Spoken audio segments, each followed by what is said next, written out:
been knocked out once in his career. That was 3 years ago. He's gonna look into my eye, he's gonna see that I'm different now. Sooner or later, I'm gonna catch you and you're gonna go down. One mistake, he's out. I think he's most famous for me kicking him in the face. I just want to kill him. If there was ever a time to pair us up when we would fight as hard as we did in the first fight, it's now. To me, this is round 4, 5, and 6. You win this, it's roses and wine forever. You lose this, you got nothing to fall back on. I want to beat him senseless. Let's just fight. Skip the foreplay and fight.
Saturday night, beautiful Las Vegas, Nevada, and the Iceman is set to fight tonight inside the Mandalay Bay.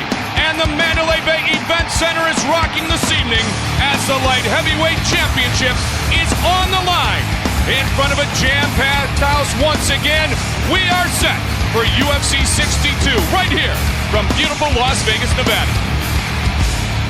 New blood at 185. Alan Belcher believes he has all kinds of talent. We will find out as he faces Yushin Okami, a Japanese fighter who has pretty much seen it all. Our tale of the tape for this middleweight matchup at Mandalay Bay is brought to you by Zenergy, the ultra premium energy drink from science. The 22-year-old Belcher, the talent, making his UFC debut, as is 25-year-old Yushin Okami. Everything else is pretty much equal. The lovely Rochelle Leah set to get us started here at the Mandalay Bay Events Center. UFC debuts for both of these 185-pound fighters. And we are underway. Okami against Belcher. Belcher wants to stand up here, Joe. Known for his stand-up, Okami, as I mentioned before, likes the ground and pound. He would like to bring this fight down to the mat.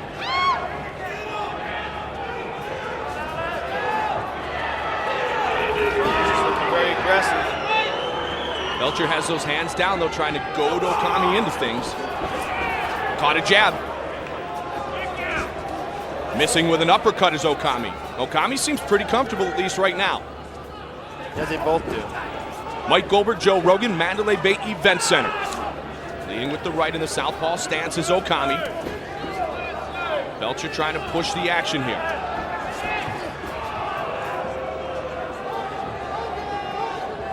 See how long it takes him here to close the distance. I'll tell you what, I don't know if, new or not, I don't know if you're Alan Belcher, you want to be hanging those hands and shaking your face out like that. That can come back to haunt you, especially in the octagon. Yeah, I think you're right, though. He's just trying to goad him into an exchange. And what he's got to be careful with Okami, if Okami is a ground and pound guy, he's going to want to take him down. Oh, good uppercut right now. Got him again. Okami's going to look for the openings in these exchanges and then try to shoot and take him down. So far, if anybody's landed anything, although nothing's been really violent, Joe, it's been Okami on 2 occasions with a jab and an uppercut. This could be a case of what we've seen many, many times before of octagon shock, where guys get in there in their first bout and they don't really perform up to their potential. See that? Yeah, now that you know what? Now that I say that though no shots have been landed by Belcher, you saw the same thing I did when you say you see it. There's a little blood coming down the left side of the nose of Yushin Okami. Yeah, it looks like a very minor scratch, but anything on the face bleeds pretty heavily. So I have a feeling they're going to wipe that off. Bad shot. Wow, and that's dangerous right there. And let's see now if Belcher tries to time himself and throw a knee next time if Okami looks for a shot. Because he was not in the distance to go for the double leg there. Crowd beginning to move. Stepping forward is Belcher again. That's when you make the mistakes, though, when you rush. Okami's being very patient. Okami again. Okami does a good job, Joe, as you can see. He's not giving Belcher a lot of target to hit. He really squares his body up nicely. He's almost horizontal or vertical, if you will. He's got really no target for Belcher to go in unless he closes the distance. Yeah, that was a weird move. Belcher like looked down and then threw a high kick. That's a common fake technique. See who engages first, who gets it into their game. Okami's just content to kind of move away here. He's throwing some counter punches, but I mean, Belcher's literally running at him and punching, and Okami's just getting out of the way. Oh, there we go. Now we got a clinch. Now let's see what Okami does. First time the two have tied up. Fight is scheduled for 3 5-minute rounds, and there's the takedown. He's in Belcher's full guard. Now remember I said Okami, a good ground and pound grappler. Has a win over UFC veteran Nick Thompson. Let's see what kind of a guard Belcher has. You see him scooting up, and he's up and out. No, back in. Good job by Okami and staying on top. Belcher using that left leg to keep downward pressure. Past him, now he's in half guard. Okami's using you see him using his instep to push down on Belcher's legs to free out his right leg. He's got it. He's going to push down on it now and slide out the side. Almost got it. Belcher adjusted right at the last minute. He's for the legs are free. He's got the knee free. It out. If he can get side control here, Joe, he might go right into his ground and pound game. Side control or full mount. Yeah, there he goes. He's got it. He's got full mount. Very technically done that time, exactly how you described it by Yushin Okami. Yeah, he's got very nice jiu-jitsu, very nice passing right there. Oh, but he lost it. Good job by Belcher. Got it into the position he wanted and then couldn't hold on, but still he's got almost side control because he's not really in the guard here. He's got one butterfly in. And Okami's doing a really good job of containing him there, keeping him in place. He lost him there, let him go. He just sort of let him up there. It's bleeding a little bit on the left side of the nose now of Okami. And again, that might have literally just been a scratch. Like you said, it just looked like a scratch, but the head starts pumping, your heart rate goes up. Anything in the facial areas that we've seen before, Joe, is gonna leak a little bit. Yeah, Belcher is having a hard time gauging distance because every time he goes, caught him with a jab again. Left. That was actually a straight left. Yep, you're right. He caught him with the left. Belcher's having a hard time gauging distance because every time he goes to punch, Okami just gets out of the way. See this? He's not standing in there and trading with them, so he's overcommitting to his strikes, like running forward, and that's when you get taken down. So you know what? So far, Okami's caught him with a jab, an uppercut, and as you pointed out, a straight left. Yeah, Okami's the one who's been. I mean, it's not a pretty uneventful round, but Okami's been the one who's landing those counter punches because Belcher's just committing to these shots. Let's take a look at what did the damage to Okami's eye in that first round.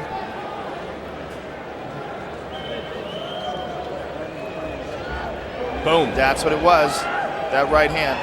A glancing blow. And here's a shot landed by Okami. Nice right uppercut in there. Fairly uneventful round, but this is probably the highlight shot right there. Just caught him right under the eye.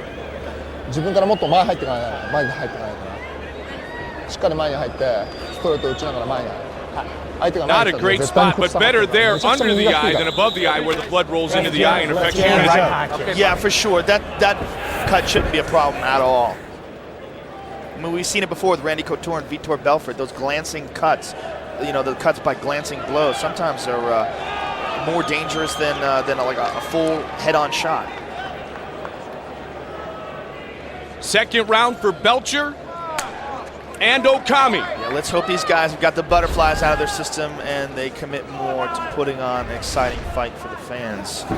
There we go. Nice good leg kick by Belcher. Again, Belcher's known more for his stand-up.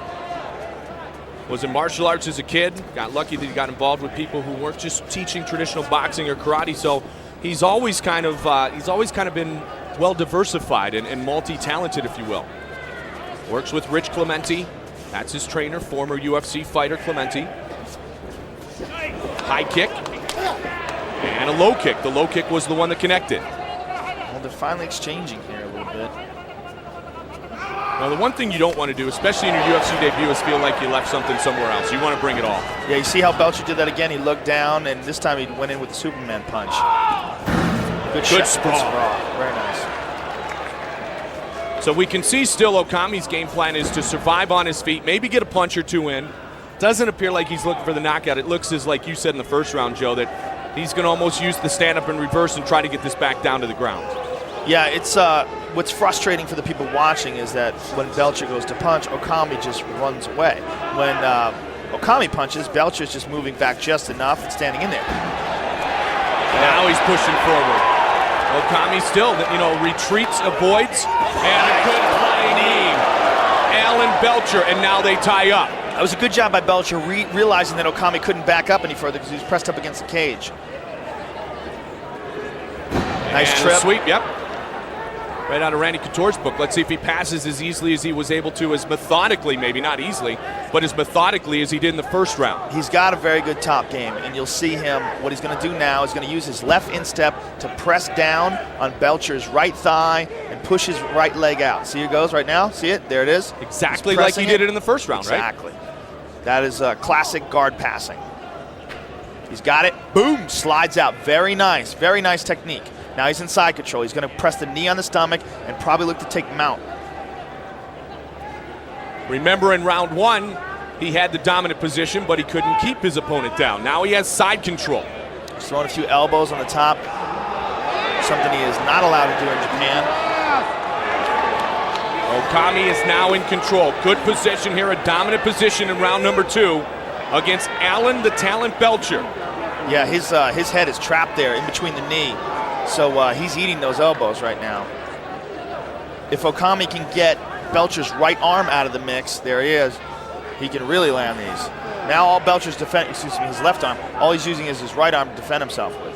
And Joe, as I mentioned before, he likes the ground and pound. He does have submissions, as most of the great Japanese fighters do, but he enjoys the ground and pound, and you can see he's trying to do it again here in round number 2. He has an arm triangle on the right-hand side if he just chooses to take it. Belcher's right arm, or left arm rather, is trapped. Up against the fence is going to be hard to do. Oh, good job by Alan Belcher. Very again. Nice. Very nice. Very nice escape. So twice he has escaped. Once in the first round and once here in the second round. But again, Okami just runs away. He's just moving out of the way. Well, escaping is one thing. Now scoring some points is more important to Alan Belcher. Yeah, for sure. You got to give that round to Okami so far. First round you give to him as well? Yeah, he's been able to impose his game more. I mean, it is a very boring round, but he's been able to impose his game more than Belcher has been able to.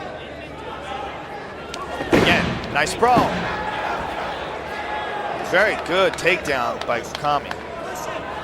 And it seemed like the sprawl was excellent at first, but still Okami stayed with it, Joe. And now he might pass the guard for a third time in the identical fashion he's done it not once but twice already. Yeah, Okami has solid guard passing. You look at that instep down. He's got a great base. He uses a head and arm to control his body, pushing him. Boom, he's out. Going for the mount. He's got it. Belcher just let him get that mount. Maybe the UFC debut for him, Joe, but as we said, he has really fought extensively in Japan. Yeah, he's fought all over the world. He's fought Super Brawl, K1 Heroes. Rumble on the Rock. Yeah, he's fought everywhere. Third-ranked Pancrase middleweight. Does hold an odd win over Anderson Silva. Was a disqualification. Silva hit him with a really crazy kick from a less than dominant position, but it ended up being an illegal kick. And so, at least on the record of Okami, he has a win over Anderson Silva. Yeah, but he was knocked out to get that win. Yeah, he was in bad shape already. But he will tell you, maybe in Japanese, I'll take the win. Well, it's one thing about getting in a dominant position. It's another thing finishing the fight. And it looks like Okami will need a third round at least to try to attempt to do that. Yeah, Belcher's been doing a really good job of surviving on the ground. I mean, he's very explosive from the bottom. Good escapes. You can't let him keep it down on the bottom. You got to move. Whatever it takes, you got to move. Okay. Work them underhooks. Don't try to hold him on top of it. You got to get him off of it. Look, work that lockup. Get into him. You let them get you long, okay? Work that lockup, reach under his ass, and pull him up high so he can't punch you, okay? He can't punch you when you run that shit, man. Cut him off. He don't.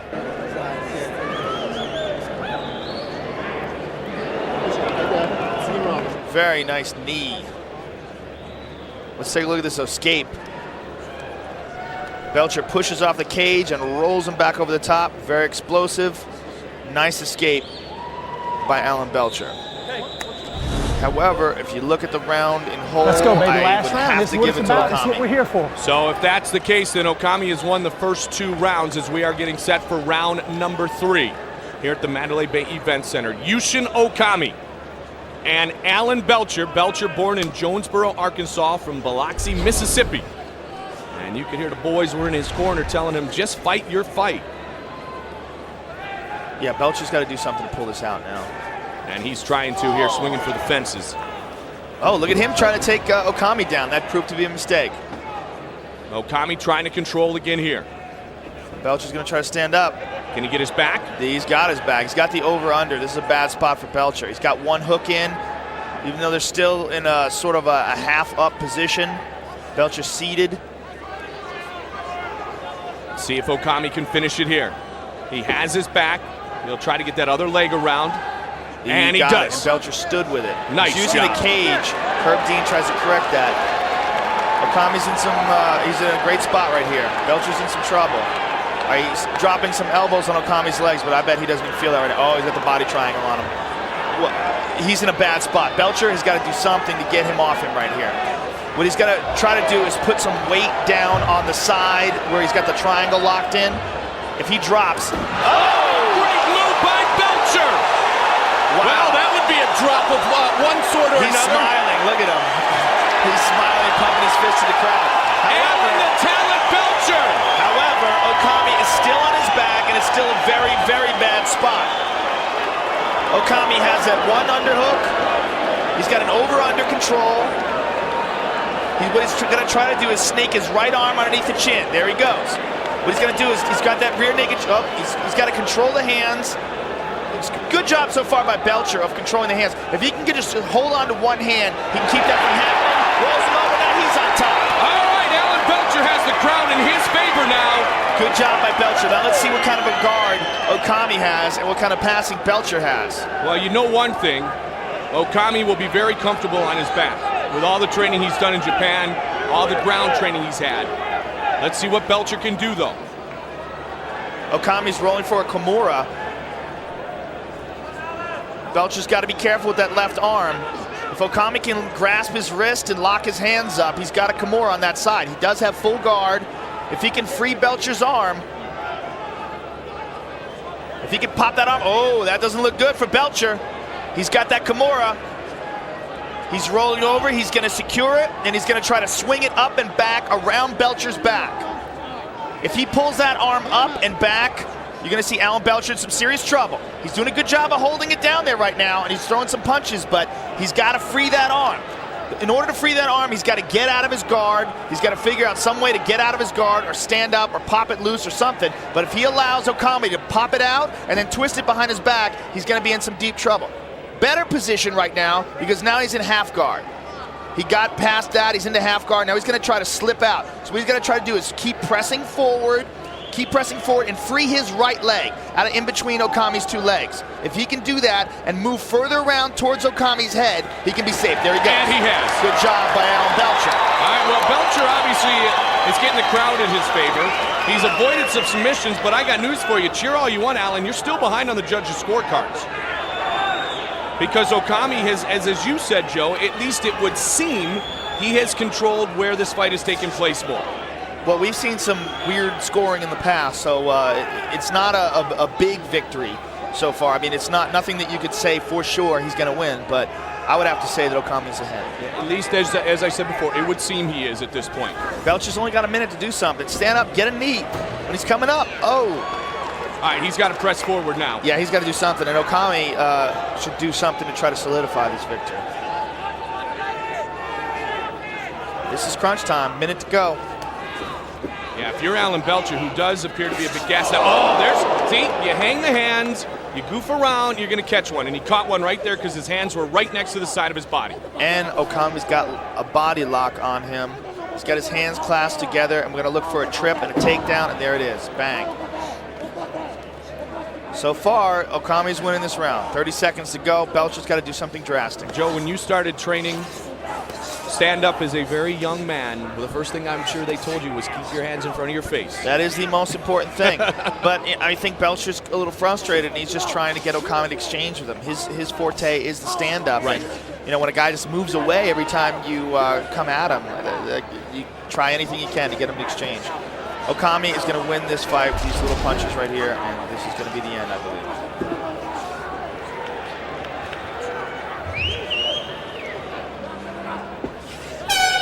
A rolling knee bar, but oh, too late. It is all over. And it appears as if Yushin Okami is on his way to his first victory in the Ultimate Fighting Championship. All right, let's take a look at some of the action from that round.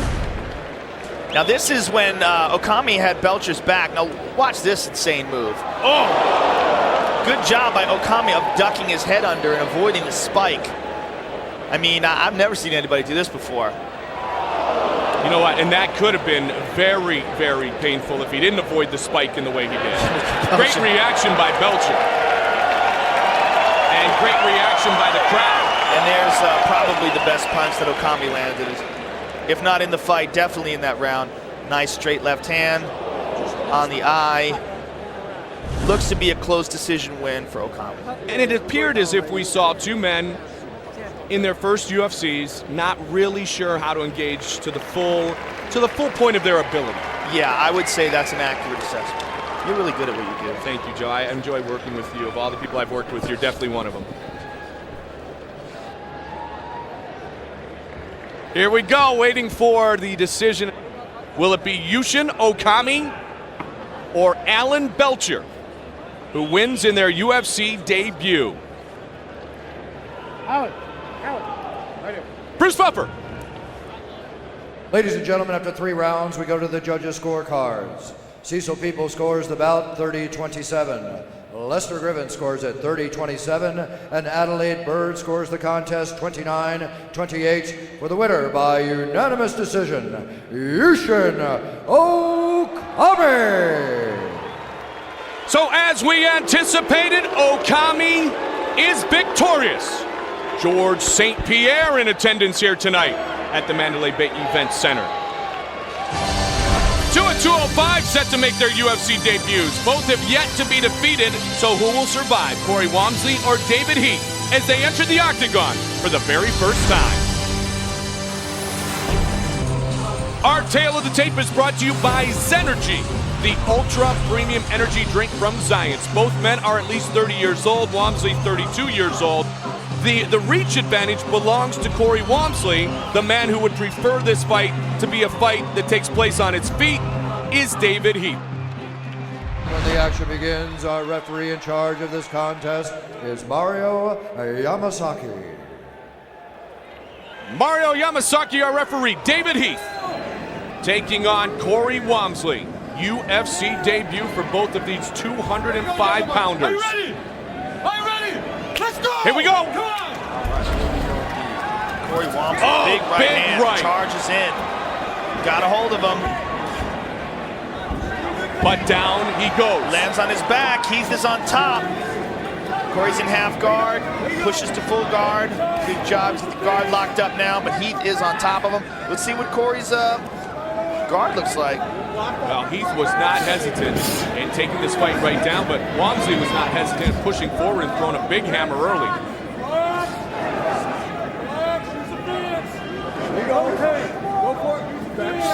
Heath is the one who preferred the stand-up game.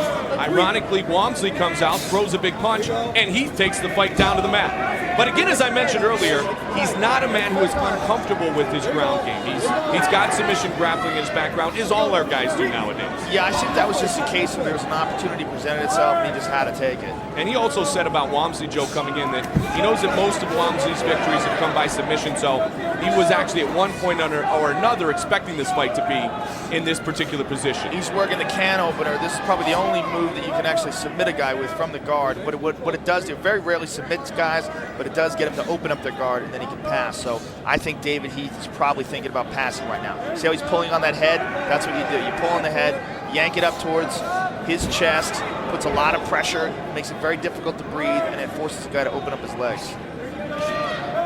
Walmsley on his backside early here. Keeping that guard closed more often than not. Any advantage, Joe, in your mind to the closed guard over the open guard? Well, it all depends on what you're trying to do. I mean, if you're trying to submit a guy, for sure, a closed guard's better. Lock it down, keep the guy in position, hold him there, and then move the hips and try to secure an arm or a triangle or something. But the open guard, a lot of guys use that for sweeps. A lot of guys use that to transition in other positions, or just push a guy off you if you have your feet on the hips. The open guard is better. Well, right now, Heath is slowly pushing Walmsley up against the fence, which is going to take away some of Walmsley's ability to spin out and utilize the hips. I think what you're going to see is Walmsley use that fence to try to walk up it and try to stand out. Oh, he's got his back. Transitions to the back. Very nice. Good job. He's got it. Looking to get it. Rear naked. Looking to finish right here. Can he finish with the choke? He's got it. He's got it right now. He's just got a grip. He doesn't have he's pulling on full rear naked. He and got it. Wow. And it's all over. David Heath by rear naked choke. Wasn't bad at all, Ma. Love it. Nicely done in his UFC debut. Wow, very nice. Well, so much for that whole stand-up theory. Yeah, well, at least, you know, he wasn't lying about having a good ground game as well.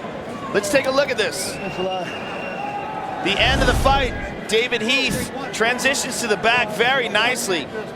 Secures the over-under, throws a couple of punches, tries for the traditional rear naked choke, but Corey frees the arm and he just grabs the grip, uses it and squeezes that arm across the neck. And forces the tap. And plays to the camera. Nicely done, David Heath. He wins in his UFC debut. Bruce Buffer. Ladies and gentlemen, referee Mario Yamasaki has called a stop to this contest at 2 minutes, 32 seconds of the very first round. For the winner by tap out due to a rear naked choke, David Heath. So Walmsley is no longer undefeated. Heath is 8-0 in his mixed martial arts career. He wins in his UFC debut. Surrounded by the stars of the American top team, Wilson Gouveia opened his UFC career with style, but then he faded a bit. Tonight he seeks redemption against Wes Combs, who served his country as a U.S. Marine.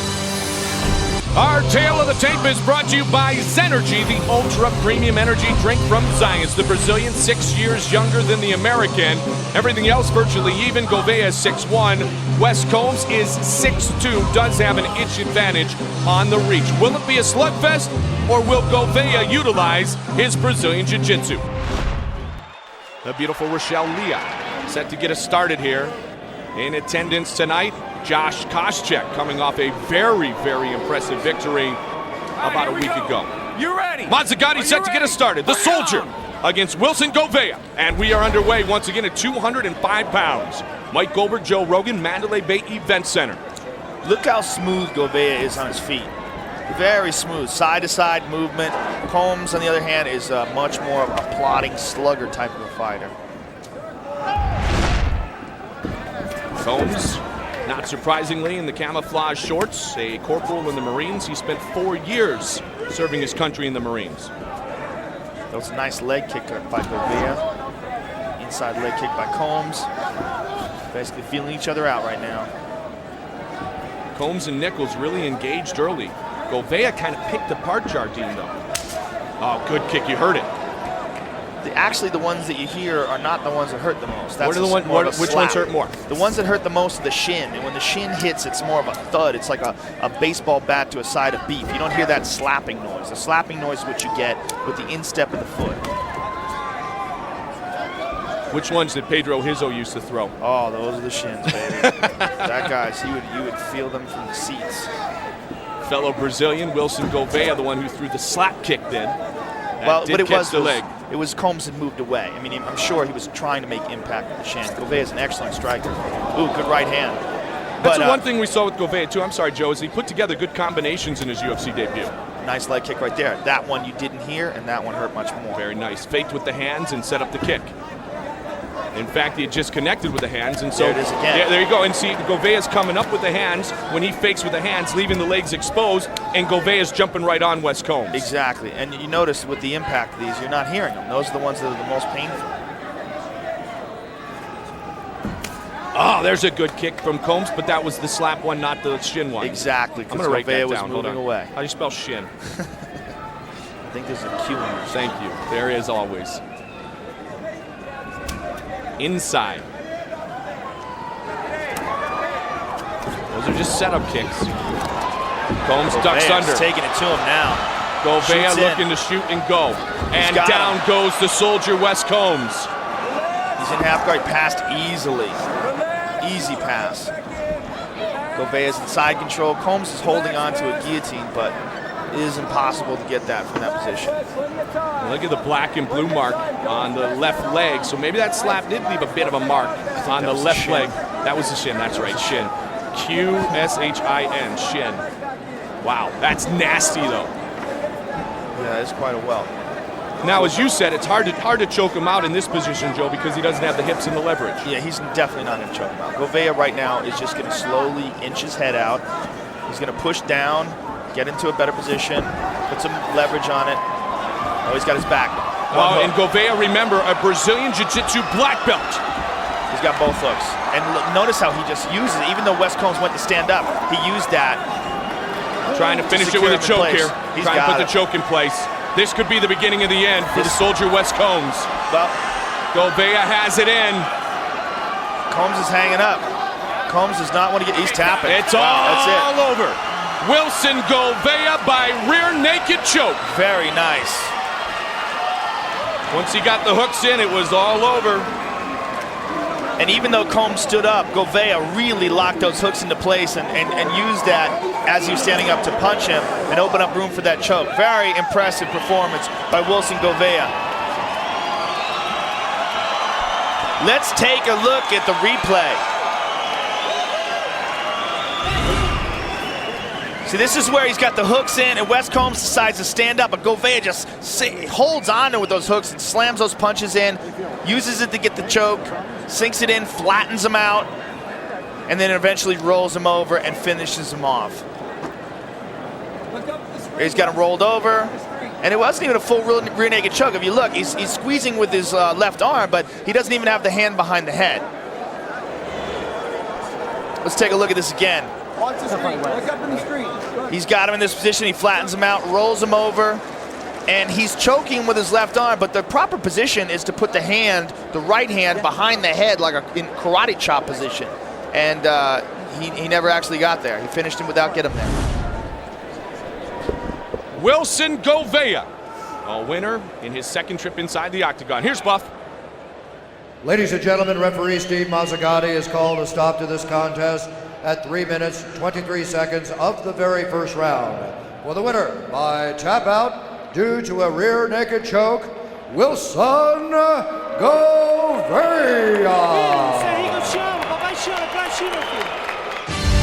Rob McDonald is a police officer in Toronto, Ontario, Canada. Tonight he looks to lay down the law on UFC newcomer Eric Schaefer, who states the only weakness he sees in McDonald is that he's Canadian. Our tale of the tape for this light heavyweight matchup brought to you by Zenergy, the ultra premium energy drink from Science. The Canadian is 27, Ravishing Red is 28.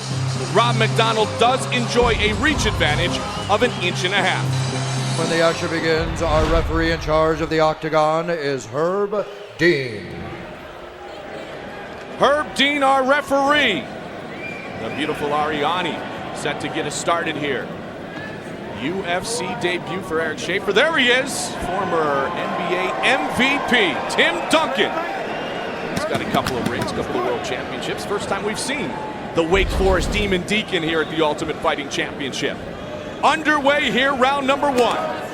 Scheduled for 3 5-minute rounds, a battle of 205-pounders. McDonald in the black trunks, Schaefer, not surprisingly, in the red trunks. Nice leg kicks by Schaefer to start it off. McDonald is a man who is a very prideful man. Really loves being a police officer. But he said, you know what, if I could take off for a while, if I could explode, if I could become a true contender at 205, he'd take a year or two off the force. Figures he can always go back and fight crime, but he may not be able to fight in the octagon his entire life, although he's pretty young at 27 years old. It is so hard to compete at this level of the game without full-time dedication. Guillotine, big mistake by Rob McDonald right there. Wow. Schaefer can't get it though, yeah. Schaefer decided to let it go to avoid being slammed. Very nice reversal. Schaefer, good background in Brazilian Jiu-Jitsu. Trains with Henry Matamoros, very well-respected guy. Has his brown belt under Henry. Brown belt in Brazilian Jiu-Jitsu, former XFO light heavyweight champion. He has won a lot of Brazilian Jiu-Jitsu and submission wrestling championships in his day, has Schaefer. Schaefer trying to work inside the guard of Rob McDonald. What he's doing right now is he's pressing him up against the fence. Now he's going to look to pass. There he goes. He's getting in the half guard right now. And he's trying to free that leg. He's got it. It's out. It's basically just laying there. Rob McDonald's not holding him in that position at all. He's just looking for an opportunity when he's got a good base to snake that leg out. But Rob McDonald's half guard is wide open at this point. As soon as Schaefer gets into a better spot, when he feels like he's got a good base, he's just going to pop that right leg out. There he goes. It's out. And there we go, full mount for Eric Schaefer on Rob Maximus McDonald. And McDonald rolled and gave him his back. And he flattened him out. Rob's trying to get his back, trying to get his base back, trying to get on back to his back, rather. Schaefer really transitioning well. At least McDonald, as you said, trying to figure it out. Now he's got an arm triangle. Yep. Can he finish it here? Yeah, very much so. That is a very bad spot. I think he's out already. It's all over. It's all over. Wow, very, very, very nice. Eric Schaefer. That is what I like to see. Wow. That was textbook, wasn't it? That was beautiful. Transitioned right into that arm triangle and put Rob McDonald to sleep. Rob McDonald didn't even have a chance to tap. That was very tight. Wow, very impressive debut. No question about it. There seemed to be no nerves in Ravishing Red. No, he looked great. Good leg kicks in the beginning, and it looked like he went for that guillotine standing at first. Let's take a look at the replay. That was very, very nice. He's got his back, and you see Rob McDonald kind of scrambling here. He rolls. He's trying to get that rear naked choke in, and as he rolls, he exposes one of those arms. There it is. Bang. He locks it in place. Keeps that arm there, tucks the hands under, didn't even bother doing it in the bicep position, the rear naked choke type position, which is the tightest way. He just squoze it down there with all his weight on it, had his full body on the side, and put Rob McDonald to sleep. Very, very impressive performance by Eric Schaefer. One that would certainly impress one of the top welterweight contenders in the world, George St. Pierre. St. Pierre unable to fight against Matt Hughes for the title next month, so he will wait and heal the groin injury and hopefully fight a couple of months down the road for the title. Bruce Buffer. Ladies and gentlemen, referee Herb Dean has called a stop to this contest at 2 minutes, 26 seconds. The man has been choked out due to an arm triangle choke, declaring the winner, Eric Ravishing Red Schaefer. So Eric Schaefer wins in 2 minutes and 26 seconds. Brazilian lightweight Hermes Franca is a survivor. He spoke no English when he first arrived from Brazil. Tonight he looks to make another step up the 155-pound ladder as he welcomes Jamie Varner from the desert to the UFC. Back in the octagon here at Mandalay Bay, our tale of the tape all night brought to you by Zenergy, the ultra premium energy drink from Zions.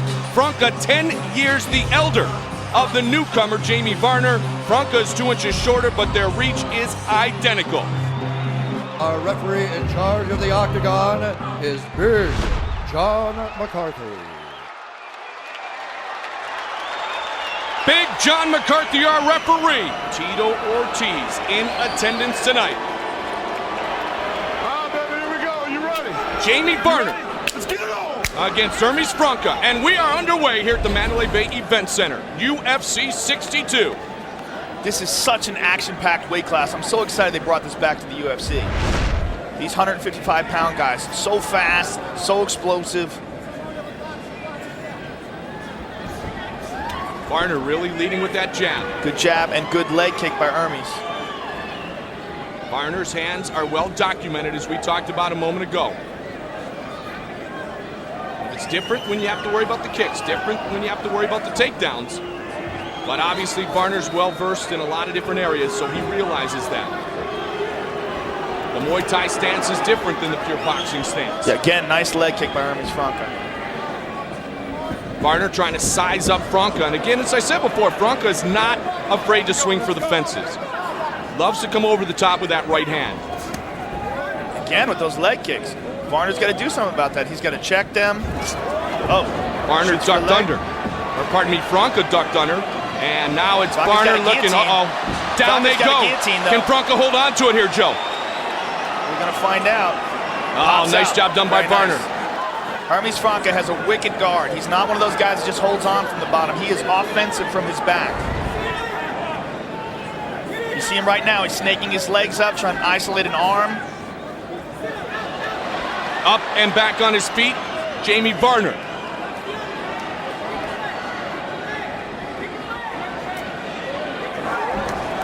Trying to rain down with a right. And back into the closed guard of Hermes Franca.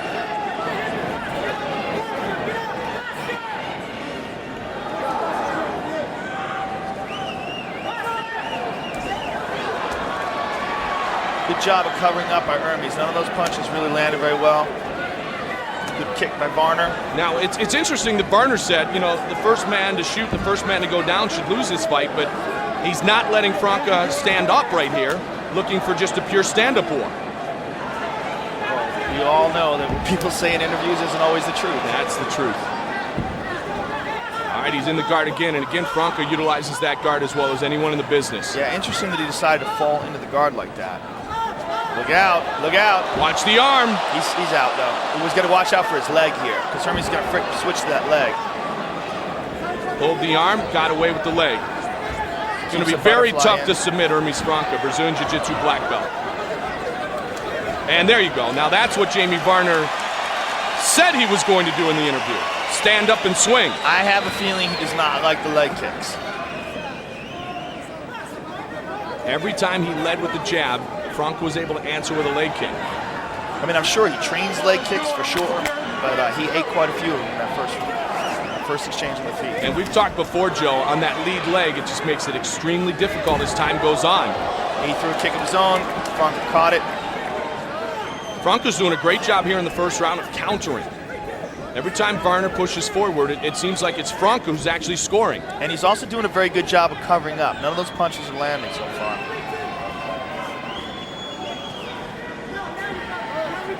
Varner actually the one pushing the pace with the left jab.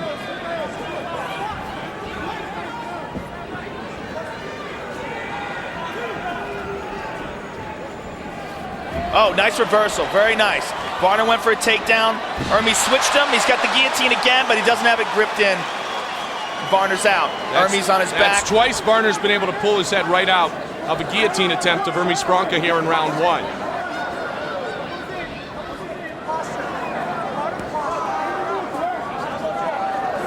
Hermes doing a good job of covering up off his back, not allowing Varner to sneak through, then he punches.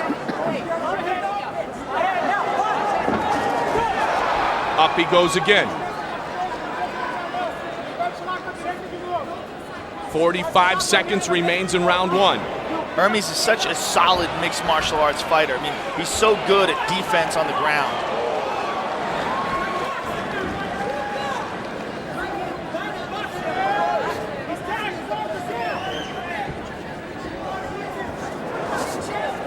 Circling around the outside now is Varner. Franca trying to work the knees again. Nice leg kick again by Hermes Franca. And again. Franca's got those leg kicks sized up. Varner seems okay on that front leg though still, Joe. Although each one will take its toll, as it did in round one. Round one in the books, lightweight battle. The newcomer Jamie Varner coming up here from the Mandalay Bay Events Center later tonight. The main event of the evening, the Iceman, Chuck Liddell, puts his light heavyweight title on the line against a man he previously defeated, but it was a long time ago, Hanato Babalu Sobral. Sobral in the best shape of his life. Sobral as determined as he has ever been, surrounded by a new camp, a great camp, and ready to walk away with the belt. But the Iceman says not a chance. He's always in his jeans and his sneakers and his Zion shirt, always cash, always jamming to some tunes. The Iceman is the Ultimate Fighting Championship present day. There is no one more visible than Chuck the Iceman Liddell in the UFC, and he wants to keep it exactly that way. For sure. Cash and jamming. Always cash and jamming. Kind of like you, Joe. Varner and Franca set for round 2. Yo, you ready? You ready? Let's get it on. Come on, gentlemen, let's go. What will Varner do to engage but avoid the leg kicks this time? He grabs the leg of Franca. Good job by Franca again of avoiding any impact. He's not taking any damage off of his back. He's controlling Varner's arms, blocking him, using his legs to keep him away, threatening with submissions and making Varner pull out of it. Back it up, let's go. Fight, come on. Just underway here in the second round.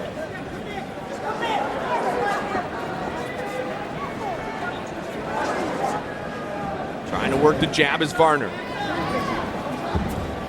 Looking for the single leg takedown. Can he get him? Nice takedown by Varner.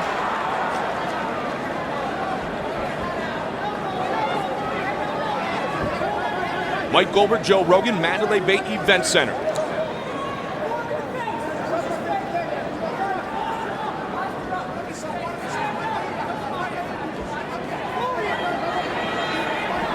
Varner takes Hermes Franca's back.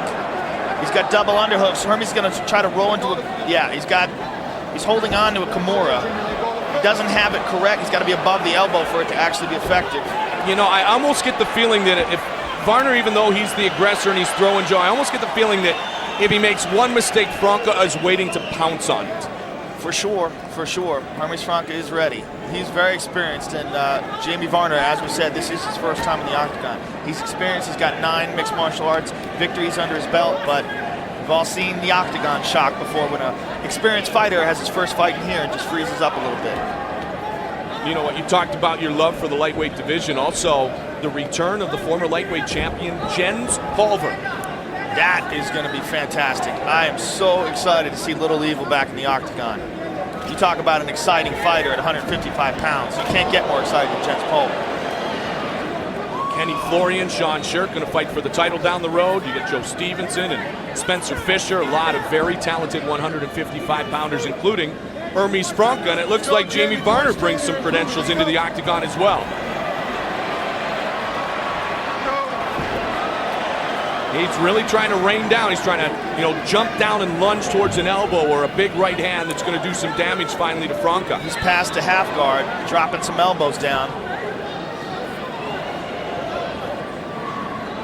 I didn't know if Franca was bloodied up a little bit or he's got the red stripes in his green hair. It's the red stripes in his green hair. As he has the Brazilian colors here tonight, Hermes Franca now fighting out of Jupiter, Florida. The Team Armory had an ugly divorce with the American Top Team where he trained for so long. Stop right there, stop it right there, stop right there. All right, Big John stands him up. All right, they're going to stand him up here. Is not busy enough on the ground in the estimation of the veteran referee, John McCarthy, the best in the business.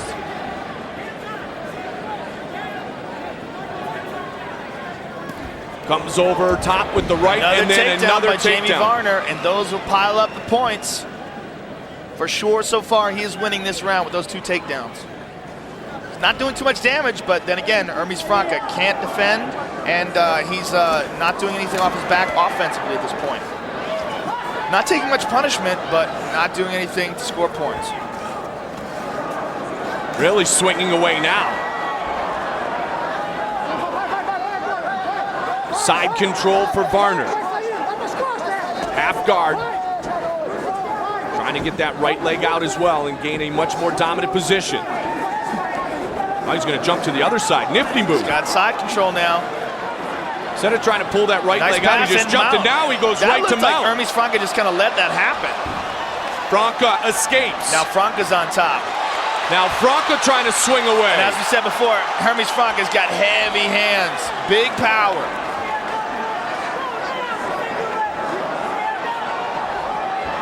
He's on top. Looks like he's going to try to take a triangle here. Jamie Varner rolls him. Threw him right on Very his head. nice. Nicely done by Varner. Missing with the uppercut is Franca. Wow. Good start of our night here at Mandalay Bay. Jamie Varner looked up at the time. That's not a good sign. Looking for another takedown, and he gets it. Again, these score points. 10 seconds remains in the second round.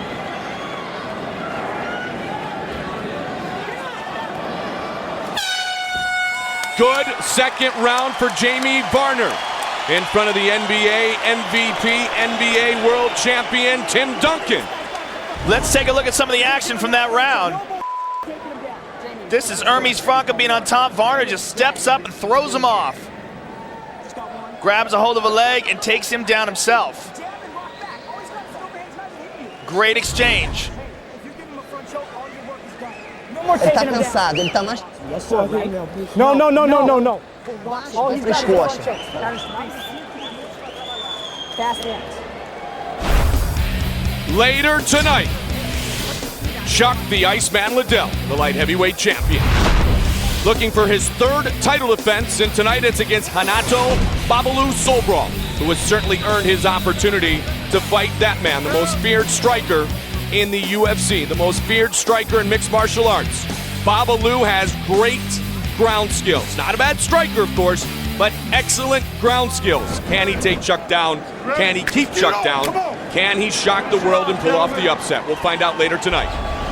All right, round three. Hermes Franca knows he's got to do something to earn this decision. Franca ducks under the right.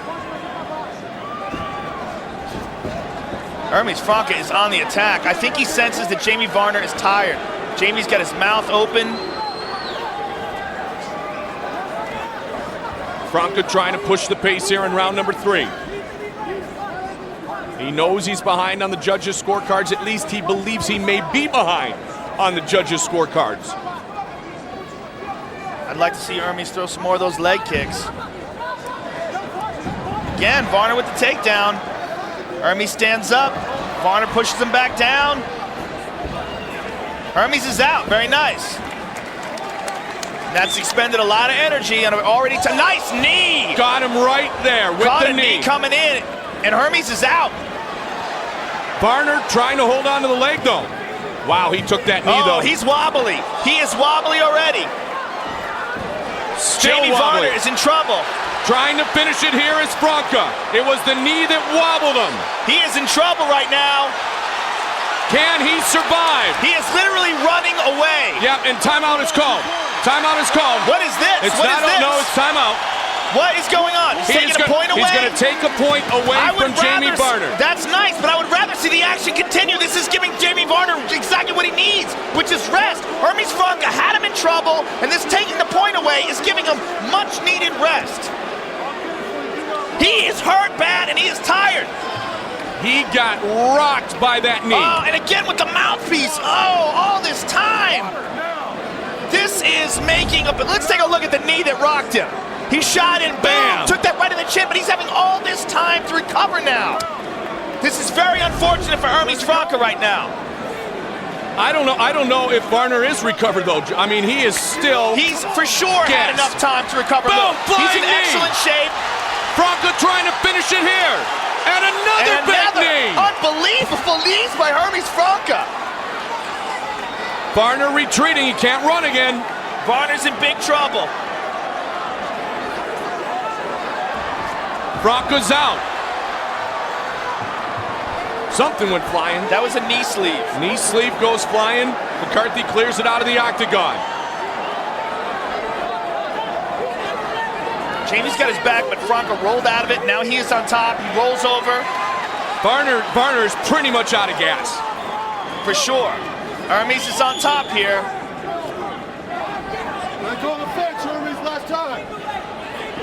Can he tee off again? I don't think Franco would mind getting this right back up to its feet. He was throwing knees with authority.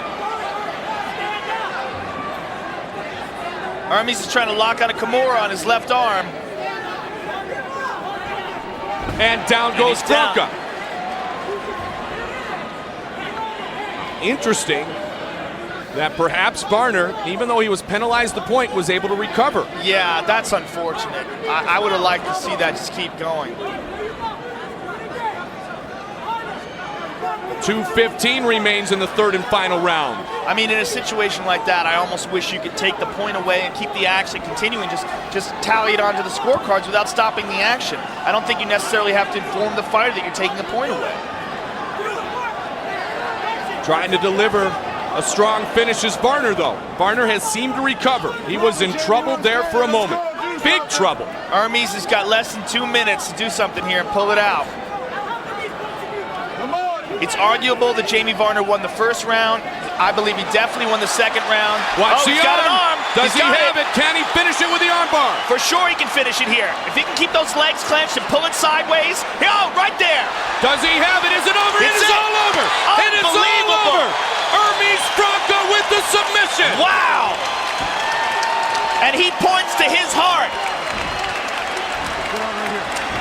Hermes Franco lost that second round, came on strong in that third round, almost had Varner out, and wound up pulling out that submission. Beautiful.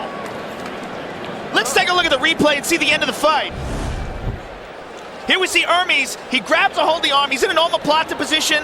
When he rolls out, he's got an armbar. It's very unorthodox. He's grabbing a hold of the wrist, and he decides to turn the arm sideways, pushing it sideways against the joint. Now, when Varner defends, he turns it again. He's got it locked up tight, and Varner has it tight. Let's also take a look at some of the knees that Hermes Franco landed earlier. This is a nice one. Varner shoots in for the takedown and takes one right on the chin. Hermes scrambles out of it. Here's another one. Check out this one. Bang! And here's a third one. The third one wasn't quite as much impact, but some nice knees by Hermes Franco, and wins by submission. The first knee that Franco threw was the strike that totally changed the course of this fight. Because up to that point, Varner was comfortable, Varner was in control. Then he got kneed, and Franco eventually won. Bruce Buffer. Ladies and gentlemen, referee John McCarthy has called a stop to this contest at 3 minutes 31 seconds of the third round, with a winner by tap out due to an armbar, Hermes Franco. Czech Congo proved in his UFC debut that he has skills to go along with his brawn. Tonight he faces Christian Wellish, UFC newcomer, law student, looking to file his own motion. Our tale of the tape for this heavyweight matchup is brought to you by Zenergy, the ultra premium energy drink from Science. Look at that. These are two big men. 31-year-old Frenchman, 30-year-old Hungarian, 6'4" and 6'3". Official weights 230 and 231, 78 inches, 77.5 inch on the reach. And when the action begins, our referee in charge of the octagon is Mario Yamasaki. Mario Yamasaki, our referee. Heavyweight matchup here tonight between Czech Congo and the Hungarian Nightmare, Christian Wellish. Are you ready? Let's go! Come on! Let's see where this fight goes. Will it be on the feet? Will the takedown come very early from Christian Wellish? Christian Wellish has got to push this action. He wants to get this fight to the ground as quickly as possible. Doesn't want to give Czech the distance. Good inside leg kick by Czech Congo. There he goes. He's got a leg. Good sprawl by Czech Congo. Very nice takedown defense. Christian keeps pushing it. Wow, those two guys bent the cage. Well, again, Congo says he's got Greco-Roman, so this tight fighting here, this clinch material out of Randy Couture's book, should be somewhere Congo's comfortable. He's doing a good job defending it so far. Going to sweep that leg as Wellish. Nice. And he got it. Nice job done by Christian Wellish. He's got side control. This is where he wants the fight, Joe. And he's mounted. According to Mike Swick, this guy taps everyone at American Kickboxing Academy. He's got excellent ground skills, great jiu-jitsu, with a wrestling background. Good base. Nice arm. He's got the arm bar. Can he get it? He's got it. Will he finish Congo here? He's got to extend. He's got to straighten his body out.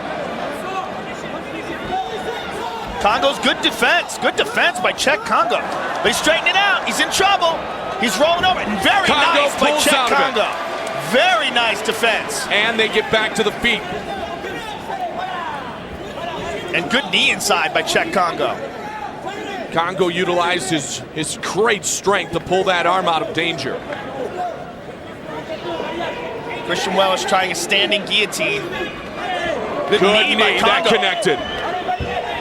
Oh, and another Christian knee. Wellish is in trouble. Wellish in retreat mode.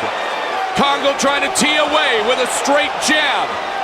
Looking for the Christian big knees Wellish again. is in There's more knees. Deep trouble. He got rocked by that first knee, Joe. He might still be rocked. He's in deep trouble here. At 6'4", Congo just has to flick that knee, and it's right up in the danger zone. Mouthpiece out. Good rolling omoplata attempt by Christian Wellish. 2:38, about midway through round number 1. Fight is scheduled for 3 5-minute rounds. Christian probably wants to hold this position as much as he can just to relax a little. He got absolutely rocked by that knee. This is a spot where it'd be very nice to see knees on the ground. Up they go again. Great job done by Mario Yamasaki. Neutral position, now he's going to replace the mouthpiece. This is a nice little break by for Christian. Ready? Let's go! Oh, Team up is Congo. Christian Down Wellish goes Wellish, and wow. it is all over. It is all over. Wow. Beautiful knockout by Czech Congo. He was very close to getting caught with that arm bar. Good defense, rolled out of it, finished the fight with devastating strikes. Almost got it the first time, definitively got it there, knocking out Christian Wellish. Tim Sylvia's got to be keeping a close eye on this character. Let's take a look at the replay here.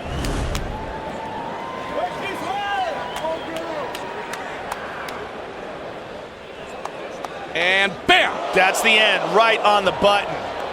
Good job by Mario Yamasaki of stopping that. Let's take a second look at that. Czech Congo just teeing off. Beautiful knees. Boom! On the button, down goes Christian. Congo is so comfortable and so sharp with his striking skills. And so much a factor here in the heavyweight division. Bruce Buffer. Ladies and gentlemen, referee Mario Yamasaki has called a stop to this contest at 2 minutes, 51 seconds of the very first round. For the winner by TKO, Czech Congo. Congo wins. Tim Sylvia, Jeff Monson, keep your eyes open. Nick Diaz realizes tonight he must return to his winning ways, but he must take out the dentist on short notice. Josh Neer hoping to arrange his own run back towards the top. Tail of the tape brought to you by Zenergy, the ultra premium energy drink from Science. Look at this. And this is just about as evenly matched as we can have a fight be here in the UFC, except Diaz, who may be the little bit better striker, has a reach advantage of a little bit more than an inch. And when the action begins, our referee in charge of the octagon is Herb Dean. Herb Dean, our referee, the beautiful Rochelle Leah. Of course, in attendance here tonight, Rochelle says it is time to get it started. Nick Diaz and Josh Neer. A great welterweight matchup here tonight at UFC 62. Come on, let's do it. Don't go for popcorn, folks. You got that right. Very unorthodox with his strikes, but very effective. Nick Diaz. Yeah, Nick Diaz has got some wild hands. I mean, you and I were actually almost in shock and disbelief when he started to pick apart Robbie Lawler. Yeah, and he talks, look, you see him right now. He likes to talk trash. Nice right hook. He likes to get inside guys' heads. I mean, he is a trash talker with the best of them. You know, it's interesting, though, and I would say, and especially I had a long conversation with Little Evil Jens Pulver this morning about Josh Neer. Lawler is a much more emotional guy. Neer is just kind of an even-keeled guy who you cannot get upset. I mean, he's a warrior, of course, but so I don't know if the whole putting your hands up and getting in my face is going to work against Neer the way that it worked against Robbie Lawler. It's certainly not going to work the same way. He's very stoic, and he's very good at remaining calm, and he's got excellent composure. And he's, again, only 23 years old, just like Nick Diaz.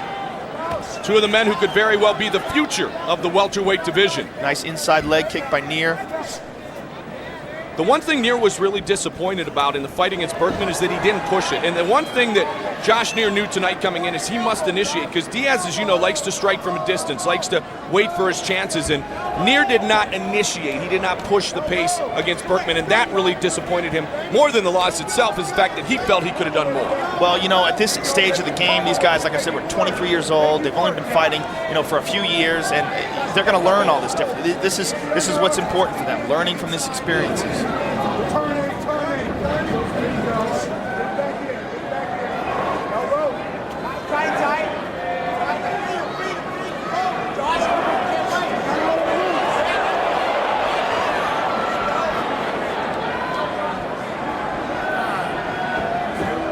Nice punches by Josh Neer, and he just says to Herb Dean, "Give me that mouthpiece. I'll put it back in my mouth."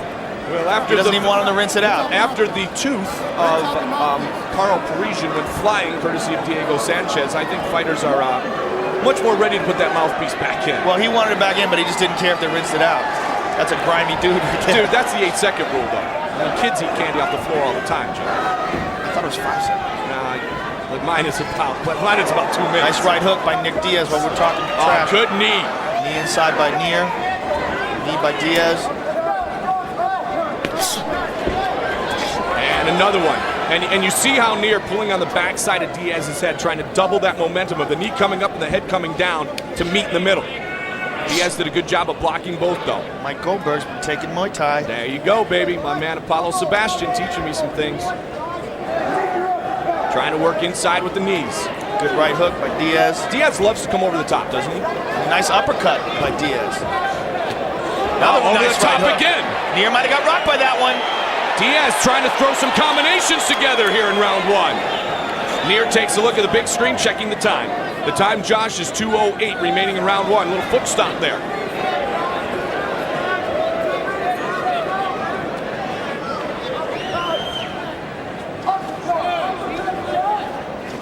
Coming forward is Diaz again. And over the top with the right.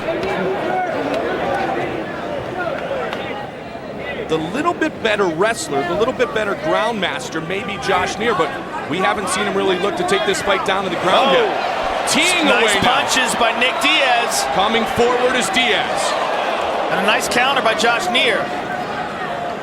Diaz sat back and watched Neer versus Berkman. He said he was unimpressed. So, and you know what, the kid who always has a chip on his shoulder, obviously, is the angry kid Nick Diaz. But he was unimpressed with that fight, so I think he was pretty excited about the opportunity, even on late notice, to fight here tonight. Diaz replacing Thiago Alves, who was unable to fight this evening. Nick Diaz is so unorthodox in the way he punches. His hands are down. He throws his punches. It doesn't look like he's throwing a lot of body weight into him, but he's so accurate. And he throws them with great technique. Josh Over the top is Neer now. Swinging with power. Head kick by Nick Diaz.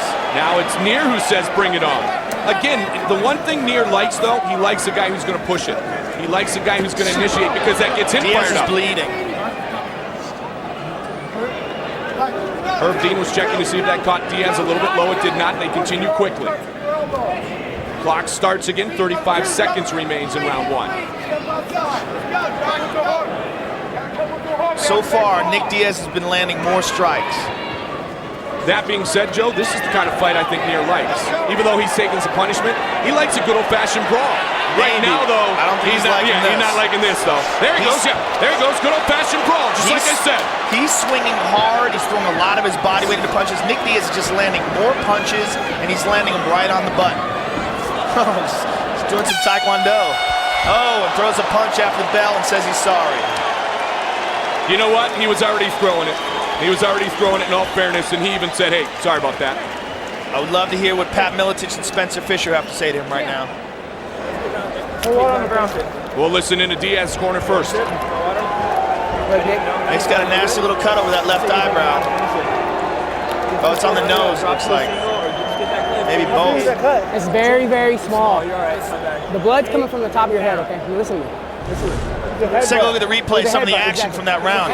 Short little punches by Nick Diaz. That's what I like. Nice little punches inside. Josh Neer smiles, looks up at the big screen, but those punches are scoring. Cut some stuff inside with it. Coming up still tonight here at UFC 62. All right, let's go, buddy. Love you, buddy.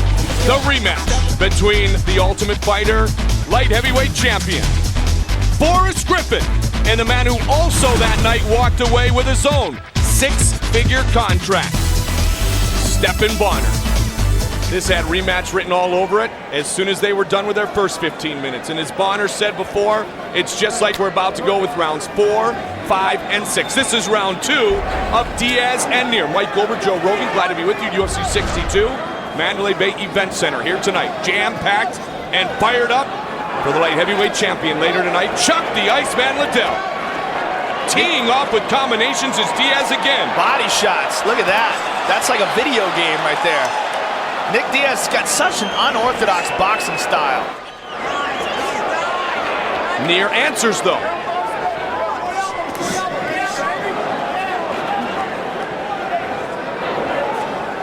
And remember, Nick Diaz is a ground specialist, jiu-jitsu brown belt under Cesar Gracie, but it seems like he is not thinking submission at all.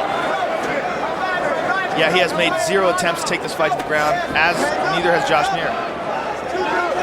See, Josh Neer takes those wild winging punches, like swinging with a lot of power in those punches, whereas Nick Diaz just pap, pap, pap, pap, pap, just keeps landing shots. Again, his hands don't look like they're in the normal position, Joe, but he's actually extremely sharp, and this is actually not that much unlike how he picked apart Robbie Lawler. Well, he throws punches with good technique, like he throws punches with he throws his body in. He's not throwing muscle punches or arm punches. He's throwing accurate, short punches where he turns his hips over. And Josh Neer's taking a lot of these. Mouthpiece goes flying again. Josh Neer's hurt.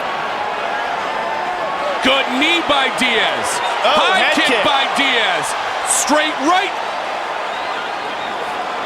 And he's been ducking under Josh Neer's big right hand. And Nick Diaz gives no rest. He gives Josh Neer no time to take a breather. He's relentless with these punches.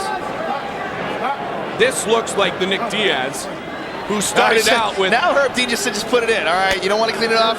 Stick that dirty thing in your mouth. Who started off winning 4 of his 5 matchups inside the octagon. This looks like the kid who we thought was a true contender. Yeah, Nick Diaz is just picking Josh Neer apart with these punches.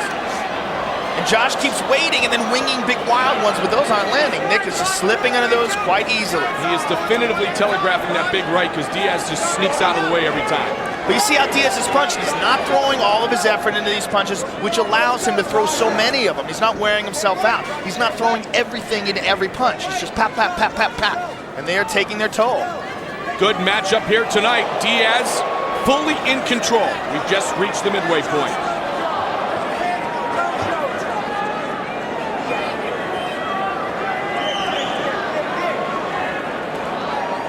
Nick Diaz decides to grab a hold of a leg, and he's going to try to take Josh Neer down now. He's got a double. Josh is sprawling, but he's up against the cage. If Nick can suck his legs out and pull him down, bang, there he does. Now he's in Josh Neer's guard. Josh Neer is no joke on the ground. Neither one of these guys. He finished off Melvin Gillard with a triangle, but Nick Diaz is an excellent jiu-jitsu stylist. And he's got good ground and pound as well. Diaz just teeing off on Josh Neer. A bit more lopsided than I think you and I believed this fight would be at this point. I thought this was going to be a very close fight. And so far, Nick Diaz is running away with it. Josh Neer's got to do something to pull this out.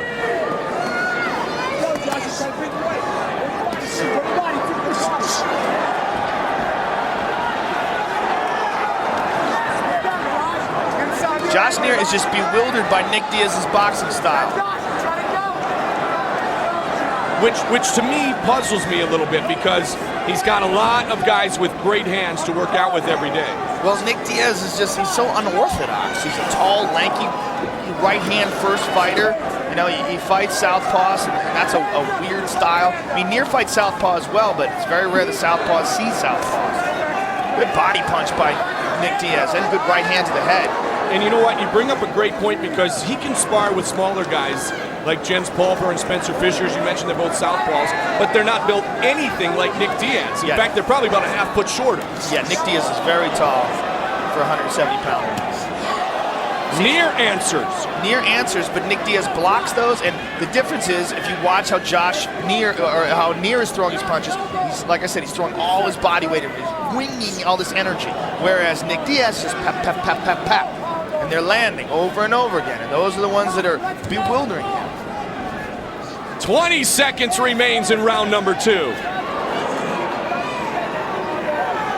That being said, Near remains right in this fight. Behind, of course, but he's in this fight. Old school as he is, overwhelmed as he has been, a wrestler since age 6. He'll take the hit. He's taken many of them. Can he do something different in round 3? Let's take a look at the replay and see some of the action. Check these out. Misses with the uppercut, comes over with the right hook. Boom! Josh Neer takes it on the chin. And Nick Diaz has been doing that all night long.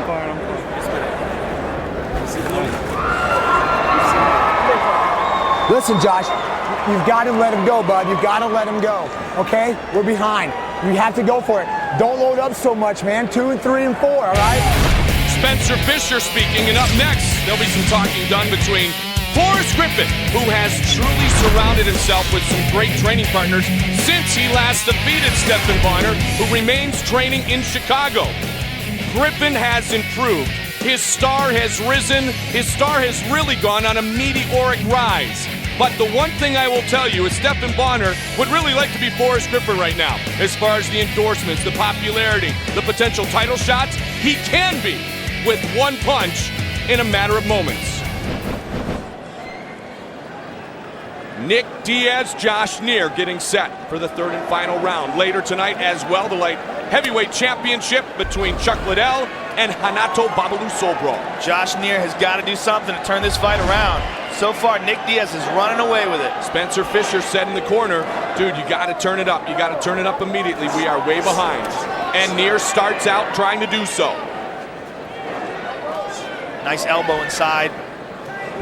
Good knee by Nick Diaz. You know, with the paces, you said though, Joe, you brought up an interesting point. You said that Diaz isn't throwing at 120%, if you will. That allows him to use the speed punches and technique and also not gas himself out because he has kept up a very good pace. Yeah, it also allows him to throw many, many punches. He's got a guillotine, a standing guillotine on Nick Diaz right now. It's going to be very tough to tap out a guy like Nick Diaz, though. Nick's going to push him against the fence. Scoop him up, boom, now he's got him down. In fact, even though he's been defeated 4 times in the UFC, Diaz has never truly been stopped. He's always lost by decision. Well, not only that, but those defeats, all those fights, that's invaluable experience that he's gained against top-flight competition like Sean Shirk and, you know, Robbie Lawler and all the guys that he's fought. I mean, he's fought so many good guys in the UFC. Just his last fight alone, the fight before that against Diego Sanchez. I mean, that's invaluable experience. Well, speaking of experience, you can experience tomorrow tonight's non-televised prelims only on video.ufc.com. He's got a Kimura. He's got a twist. He's in the perfect position. If he throws his leg over Josh Neer's head, Josh is in big trouble. Look for that left knee. Trying See to do over it. the head? He's got it over there. He's twisting it back. And That's it. He tapped. Fantastic. Nick Diaz with the Kimura. He finishes off. Very impressive victory by Nick Diaz. That's the Nick Diaz that was truly a contender, a matter of fight to go. As we said before, this kid is only 23 years old, constantly improving. Just picked Josh Neer apart and wound up submitting him on the ground with a beautiful Kimura. Very impressive performance. Let's take a look at the replay here. Here's the end of the fight. Nick Diaz has Josh Neer in side control, and you watch him secure that wrist. He gets his arm under it, locks his wrists together, picks it up, twists it behind the back, Near's in deep trouble. He secures it with the left leg over the head. Watch this. Here it comes. He steps over. Bang! Bad spot. Yanks it behind the back. Josh Neer is forced to tap. 2-0 against Miletich fighters here in the UFC. Nick Diablo Diaz, as impressive as we have seen him in quite some time. Bruce Buffer. Ladies and gentlemen, referee Herb Dean has called a stop to this contest at 1 minute 42 seconds of the third round. For the winner by tap out due to a Kimura, Nick Diaz.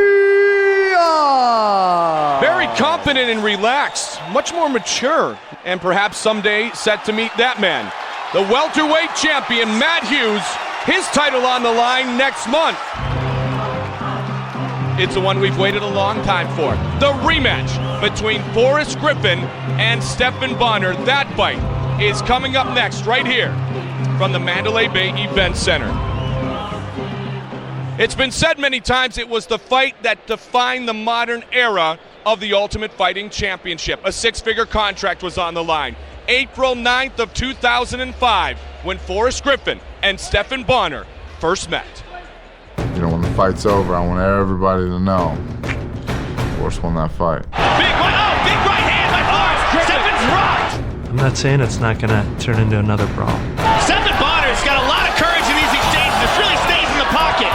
The whole second round, I just felt done. I do remember coming in with my jab, like trying to set up my big right hand, and he was just waiting for me to throw it. I was actually fortunate for me that they stopped it when my nose broke. Stephan Bonnar rocked him. Bloodied, battered, but neither can be beaten.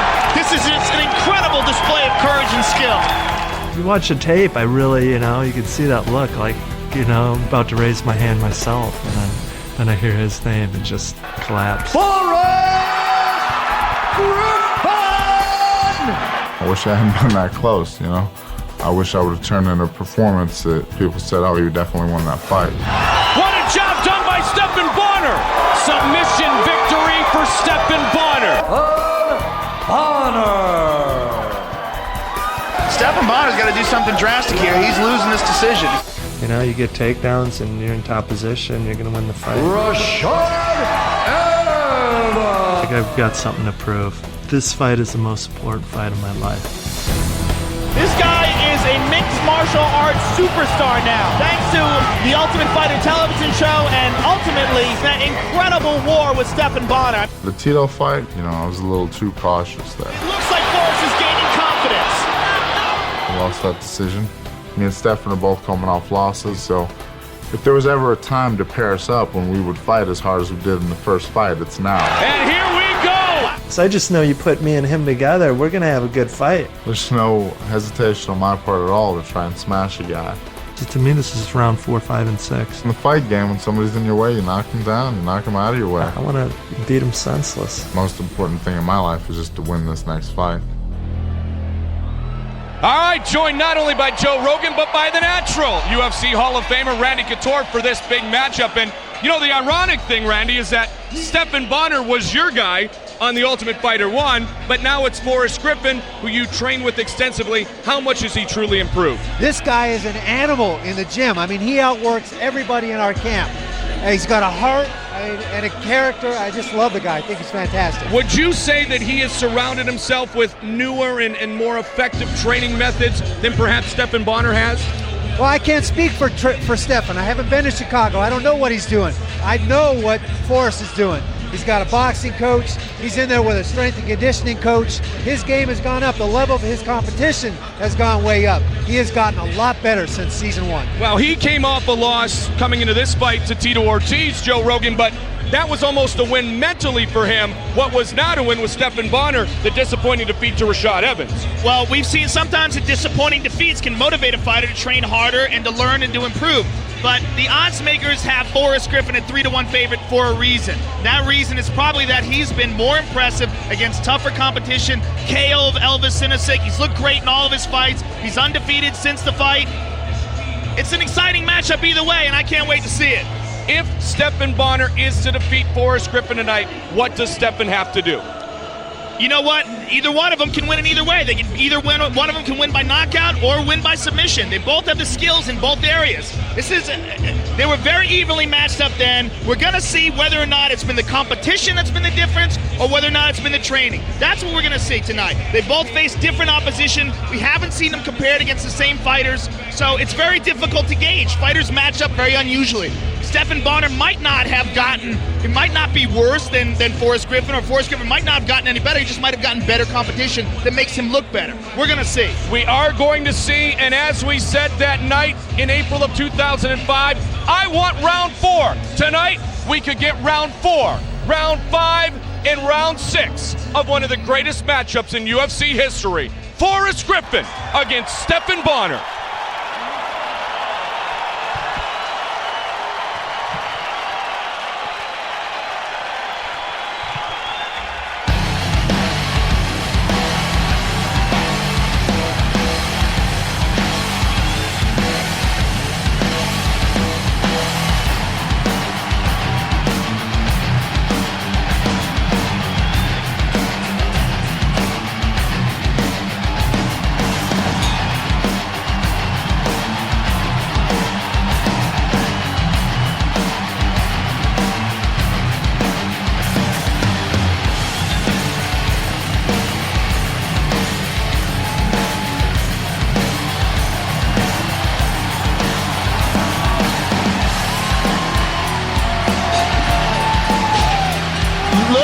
Stephan Bonnar's eyes. American Psycho indeed. That is a motivated looking individual right there. He looks very focused. He's got a killer look in his eye right now. He knows that he's the underdog in this fight, and he looks pretty pumped up to try to prove the naysayers wrong.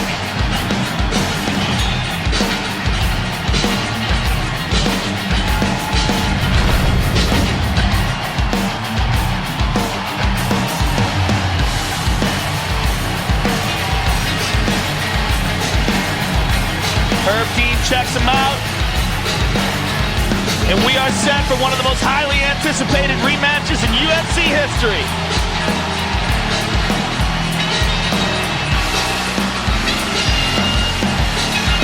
Stephan Bonnar is a Brazilian Jiu-Jitsu, I believe he's a black belt. If not, he's Carlson Gracie school. He's a very, very good Jiu-Jitsu practitioner. He's excellent. He's got excellent strikes. That fight in season 1, man, was that a defining moment for the UFC. At one point in time, there was some ridiculous number, like 10 million people watching that fight. Yeah, I think we started out with about 6 million, which tells you everybody called their neighbors and said, look, you got to see this. Check it out. Yeah, I can't tell you how many times I was walking down the street or going to Starbucks or something and someone come up to me and go, man, that fight was crazy. And I knew exactly what they were talking about. There was a lot of fights on that card, but that fight was truly crazy. That fight between Bonnar and this man, Forrest Griffin.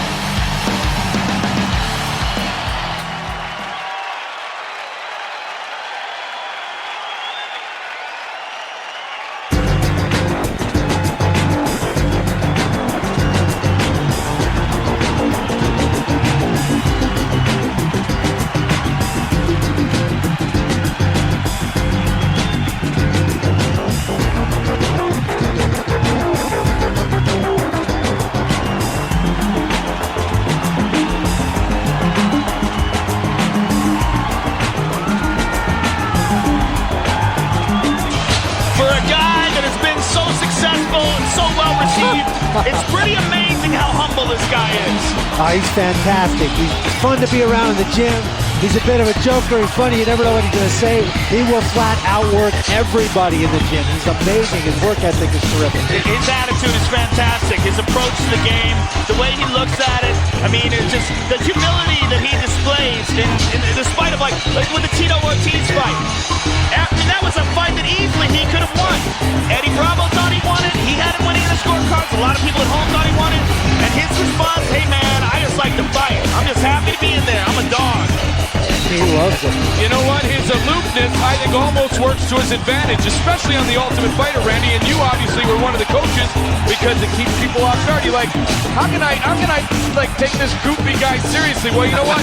You better take him seriously because he's a contender here in the light heavyweight division. Iron Mike Tyson in the house tonight, the former heavyweight champion of the world. We have waited a long time for rounds 4, 5, and maybe 6. And Bonner has a great look of determination on his face. Everything has happened so positively for Forrest Griffin. Bonner's been just kind of waiting in the wings, and now he wants to switch positions here tonight. Our tale of the tape brought to you by Synergy, the ultra premium energy drink from Science. They are set to go again. Forrest Griffin, 27 years old. Stephen Bonner, 29 years old. The official introductions once again from the veteran voice, Bruce Buffer. Ladies and gentlemen, this fight is brought to you by Mickey's Fine Malt Liquor, the official beer of the UFC. Mickey's Got Stung. And Lionsgate presents Crack, opening in theaters September 1st. Also THQ's Saints Row, the hottest new video game available exclusively on your Xbox 360. Ladies and gentlemen, it's time for the co-main event of the evening. And now, here we go again.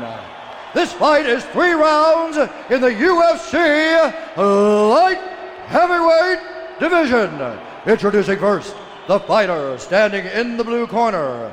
This man is a mixed martial artist who holds a professional record of 12 wins with 3 losses. He stands 6 feet 4 inches tall, weighing in at 204 pounds.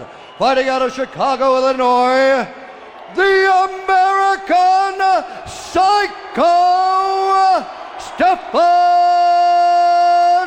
Bonner. And now introducing his opponent, standing in the red corner. This man is a freestyle fighter who holds a professional record of 12 wins with 3 losses. He stands 6 feet 3 inches tall, weighing in at 205 pounds. Fighting out of Las Vegas, Nevada, Forrest Griffin.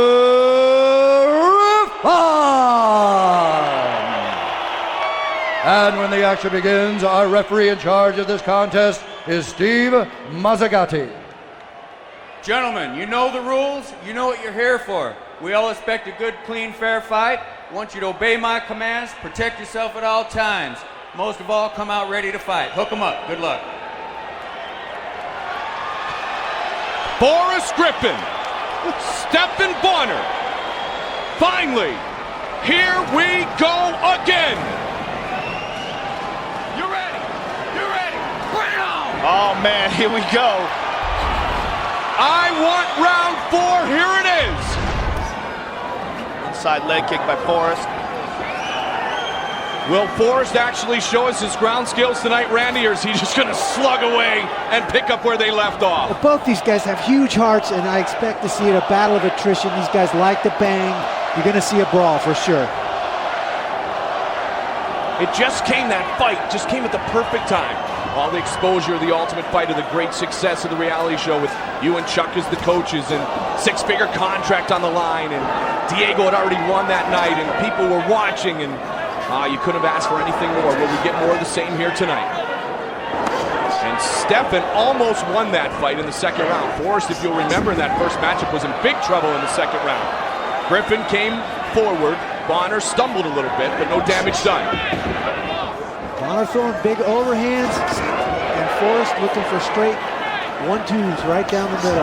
Good leg kick by Bonner. Forrest checks it and throws him down.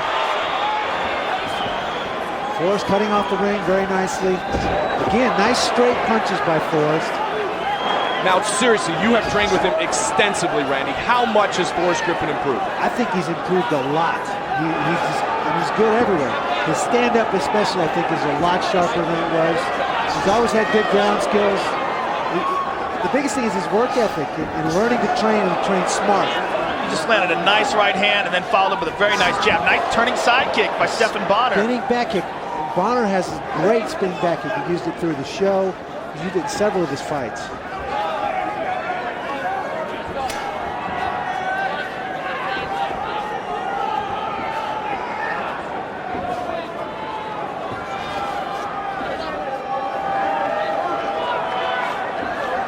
Mike Goldberg, Joe Rogan, the natural Randy Couture, Mandalay Bay Events Center.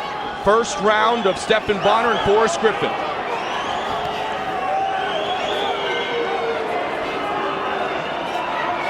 Bonner looks like he's leading with that right hand a little bit now, and now he switches back.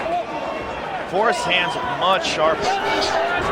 And competent too, and it seems like he's catching Bonner off guard every time. Yep, may have caught a finger inadvertently, if you will, in the eye, but Randy, unfortunately, you know all too well about that. Yeah, that happens. Fingerless gloves, no thumb loop, those things can happen. High kick by Bonner. And Forrest stuck his hand out to measure and accidentally poked Stephan in the eye. He backed off and let Stephan recover. I cannot believe how much sharper his striking looks. Because you didn't see it displayed until later in the Tito Ortiz fight, Joe. Well, I think that fight is a huge factor. I think that fight gave him a ton of confidence. Fighting a guy that was a former UFC light heavyweight champion and doing so well on his feet, I think he's far more confident now than he ever has been before. I don't think he looks anything, Randy, pardon me, I don't think he looks anything like the same guy we even saw at the Arrowhead Pond against, he got caught though, the same guy we saw against Tito Ortiz. Spinning back kick got him. You see a much more patient Forrest. He's not just stepping in there brawling wildly. He's picking his shots and setting them up. Stephan Bonner looks, nice head kick by Bonner. Caught him with the leg kick. Forrest Griffin is throwing some serious leg kicks. Looking at the clock, 122 remains in round number 1. This is heating up. They have picked up where they left off. You know, right when we were talking about Forrest there, Joe, Bonner got not one but 2 good strikes in. Caught him with a punch and then with the back kick. Well, Bonner knows this fight is do or die for him. Absolutely. Keep switching leads, switching to a southpaw stance again. How difficult is that for the opponent? Well, you kind of have to read, you have to watch for different things. The southpaw is going to bring a straight left instead of that right hand. And you're open for different things. Now he switches the lead again. That may be one thing that Bonner's put into his arsenal for this fight. Well, that was also something they used against Keith Jardine. And we said that it was because of the leg kicks, and Bonner insisted afterwards that was a plan. Gotcha. Got the unanimous decision. Win did Bonner over Keith Jardine. Oh, good right hand by Forrest. Forrest pushing forward again. Forrest just appears to be very relaxed, and Bonner has an extreme look of determination in his face. He almost looks desperate. No, there's no question. Absolutely. Well, again, he's trying to reach for the stars because Forrest has found the stars. He's as popular a fighter as we have in the UFC today. He doesn't have a belt. He does have the moniker of the Ultimate Fighter champion. He's not a Hall of Famer, but he is a man recognized everywhere.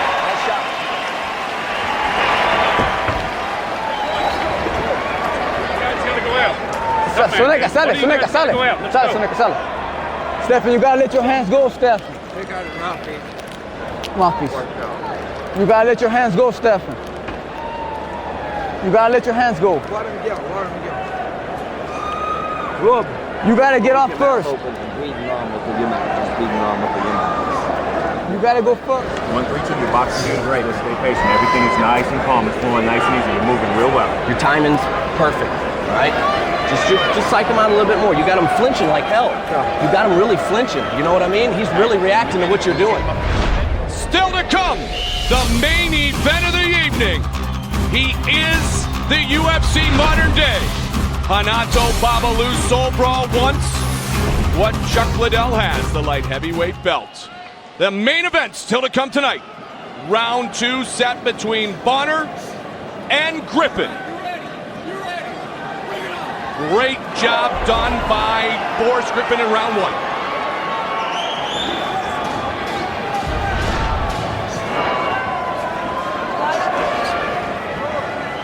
Don't doubt the striking ability, though, of Bonner. No, absolutely. And I picked Bonner in the first season of The Ultimate Fighter.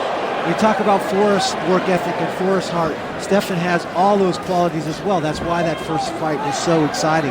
And extremely close on the judges' scorecards. Yeah, a lot of people think the difference between these two fighters is that Stephan Bonner's made the decision to stay in the same camp that he was at before, whereas Forrest has gone on, moved on, and trained with some of the best fighters in the world. That, and he lost his mentor and his main trainer in the late Carlson Gracie.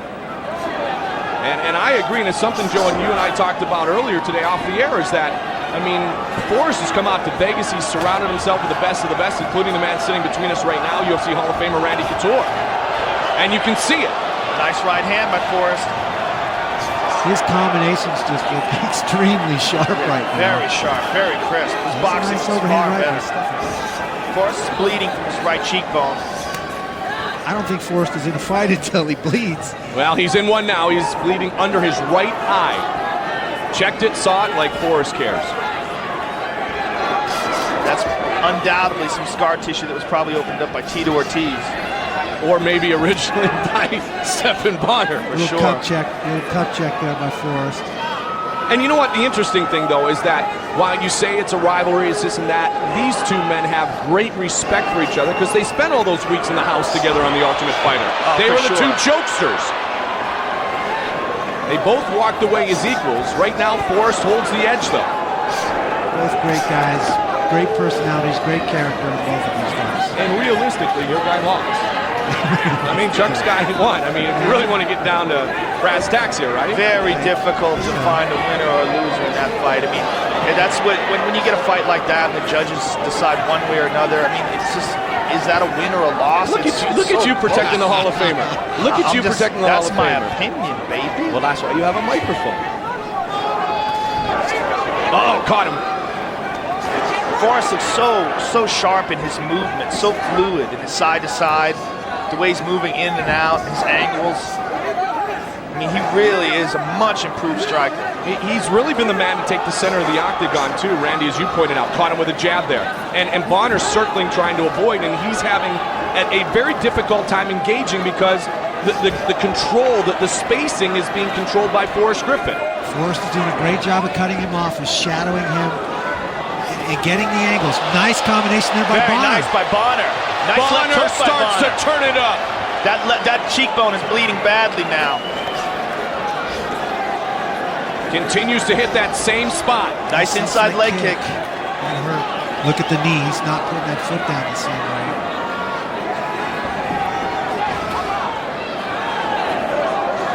You know what? It seems like Griffin's trying to pick him apart, and it almost in that desperate look that you kind of described before, Randy and Joe. It seems like Bonner's looking for the counter to just end it with one punch. He's definitely a little more tense. He's putting a little more ill intent on those combinations. Forrest looks more relaxed, throwing straighter punches, landing good shots. Well, Joe brought up a great point. Most of the pressure in this fight is on Stephan Bonner.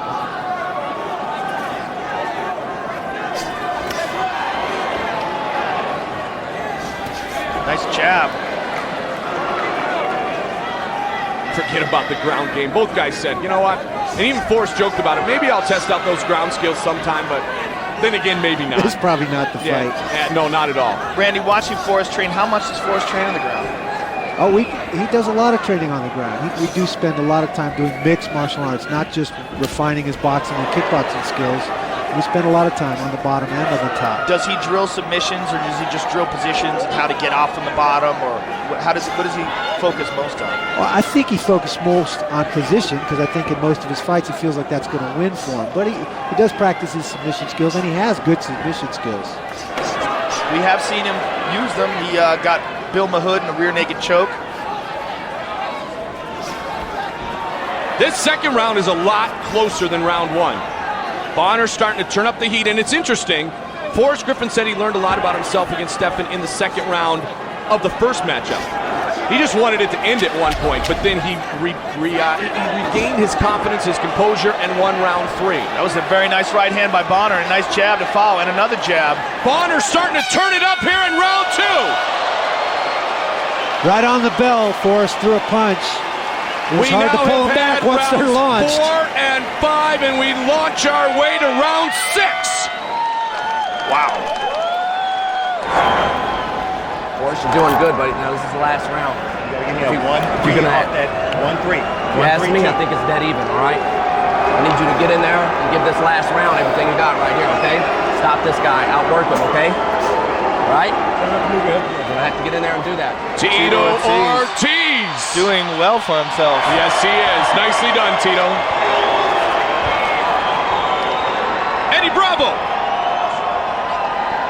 I gave the first round to Forrest Griffin, except for that beautiful turning side kick that Stephan Bonnar landed. I mean, just like Joe and Randy are saying, his ring generalship and his striking is razor sharp.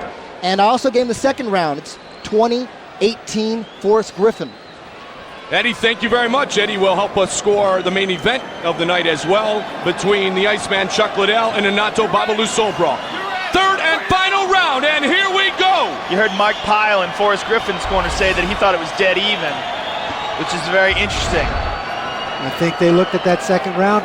Bonnar landed some very effective striking combinations. It was you pretty might close. think he lost that a round apiece for each fighter now, going against what Eddie had thought, but yeah, it's a tough round to score. Oh, nice. Oh, nice right hand by Forrest and a counter from a left hook by Bonnar. Oh, he's bleeding again. They're Under both the right eye. They're now. both bleeding. This looks a lot like the first matchup. High kick by Bonnar.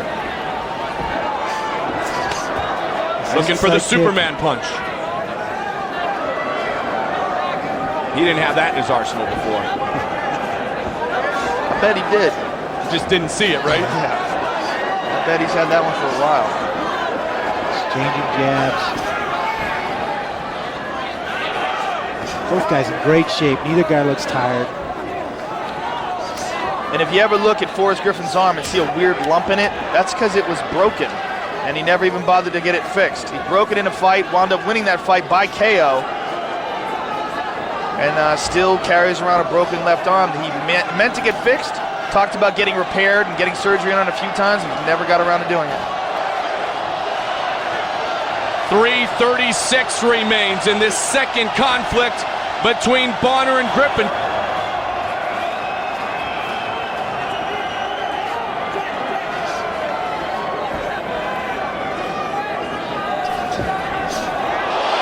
Spinning back fist attempt by Stephan Bonnar, throws the spinning back kick.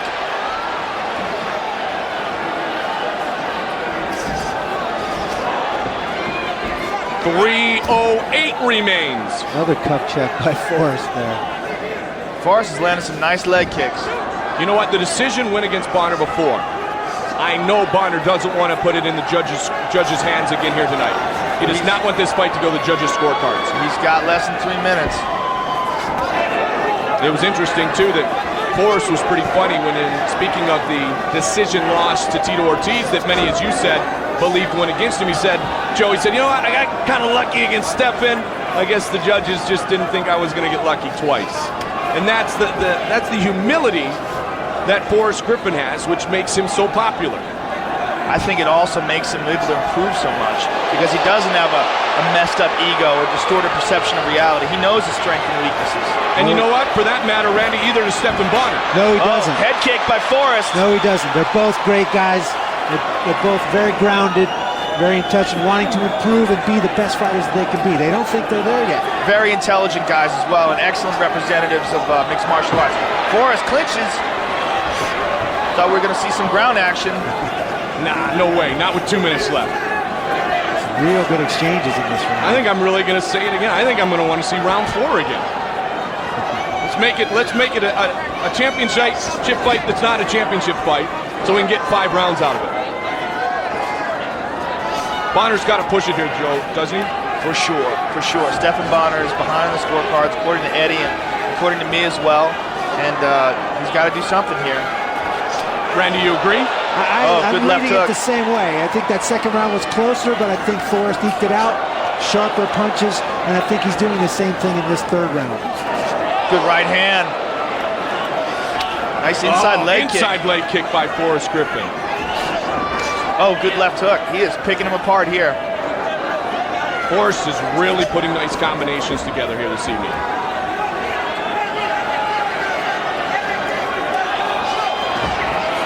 Pushing forward is Griffin. Less than 1 minute remains.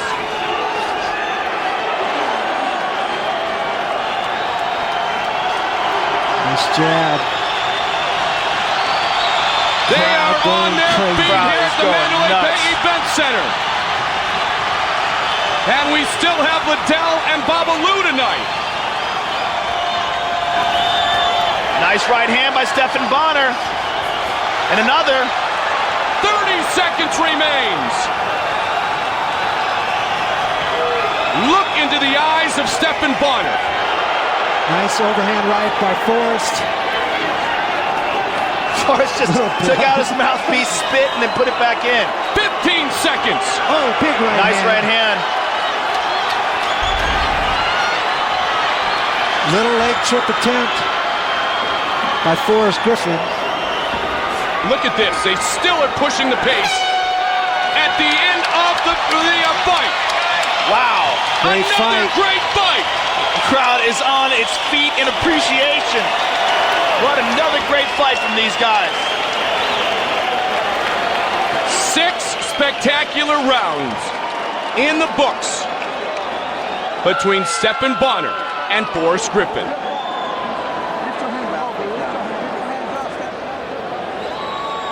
I remember this scene before. Yeah, I can see it's like kind of white coat.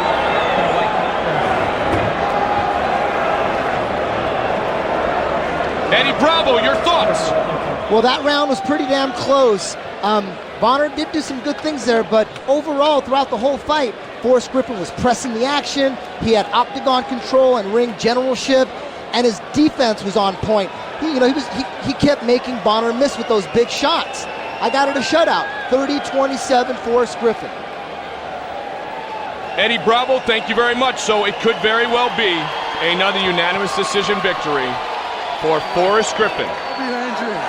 Or will this one go to Stephan Bonnar?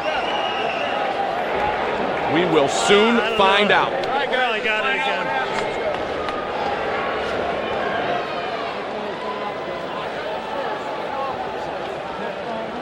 Just like last time. We have the decision. Here is Bruce Buffer. Ladies and gentlemen, after 3 rounds of action, we go to the judges' scorecards for a decision. All 3 judges score this contest 30-27. For the winner, by unanimous decision, Forrest Griffin.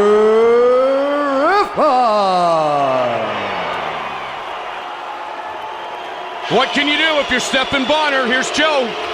All right, I'm here with the winner, Forrest Griffin.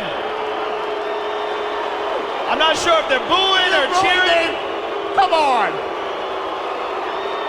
Forrest, it was another. Hey, guys, come on. I have low self-esteem. What's going on here? Did I really not win that fight? I thought I did. I thought it was an excellent fight, and I did think you did win. I didn't think I won it 30-27. I'm pretty sure Stephan won the second round. I was scoring it myself. All right, another fantastic fight from you guys. Do you think you're going to have a third one? I think we got to. I owe it to Stephan, man. Because that was, like I said, that was about as close to the first one.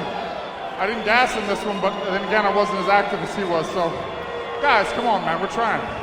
All right, now, Forrest, you're coming off a very close loss to Tito Ortiz and an excellent victory over Stephan. How long before we think we can see you challenging for the title? All right, did you see, hold on, let me replay. Did you see this? See that? No, I missed that. When I quit doing that, that's when I'll be ready. All right, we'll keep an eye out for you. Forrest Griffin, humble as usual. Take a look at the Mickey's replay. Hey, I want you guys to know that I had an inflamed vagina for this fight. You should get that looked at. Take a look at the replay. Talk us through some action. That's me charging wildly, protecting myself by ducking, and saying, hey, Stephan, you should really think about kneeing me in the head because I'm going to run face down at you for 5 minutes. You got to love the humility. Forrest Griffin, ladies and gentlemen. He represents the UFC so well. Tito Ortiz with a big smile on his face. Here's Joe again. All right, I'm here with Stephan Bonnar. Stephan, Don't forget to refer to me as the loser. I'm just going to refer to you as the guy who came in second place. How's that? Now, Stephan, you've had 2 fights with him, 2 very close fights. You've lost 2 decisions. Give us your thoughts on the fight. It was a good fight. I knew it was close. I thought I got to lose 1 round, but it's not me picking who wins. I think I broke my thumb in the first round, so as fun as it was to hit him with the right hand, it sure hurt. Do you think we're going to see Forrest Stephan 3? Well, I wanted to win this so bad so there could be a rubber match, so why don't we do best of 5? I think the crowd loves it. I would love to see it. We always love seeing you perform. Thank you very much again. Stephan Bonnar, ladies and gentlemen. It is indeed our main event of the evening.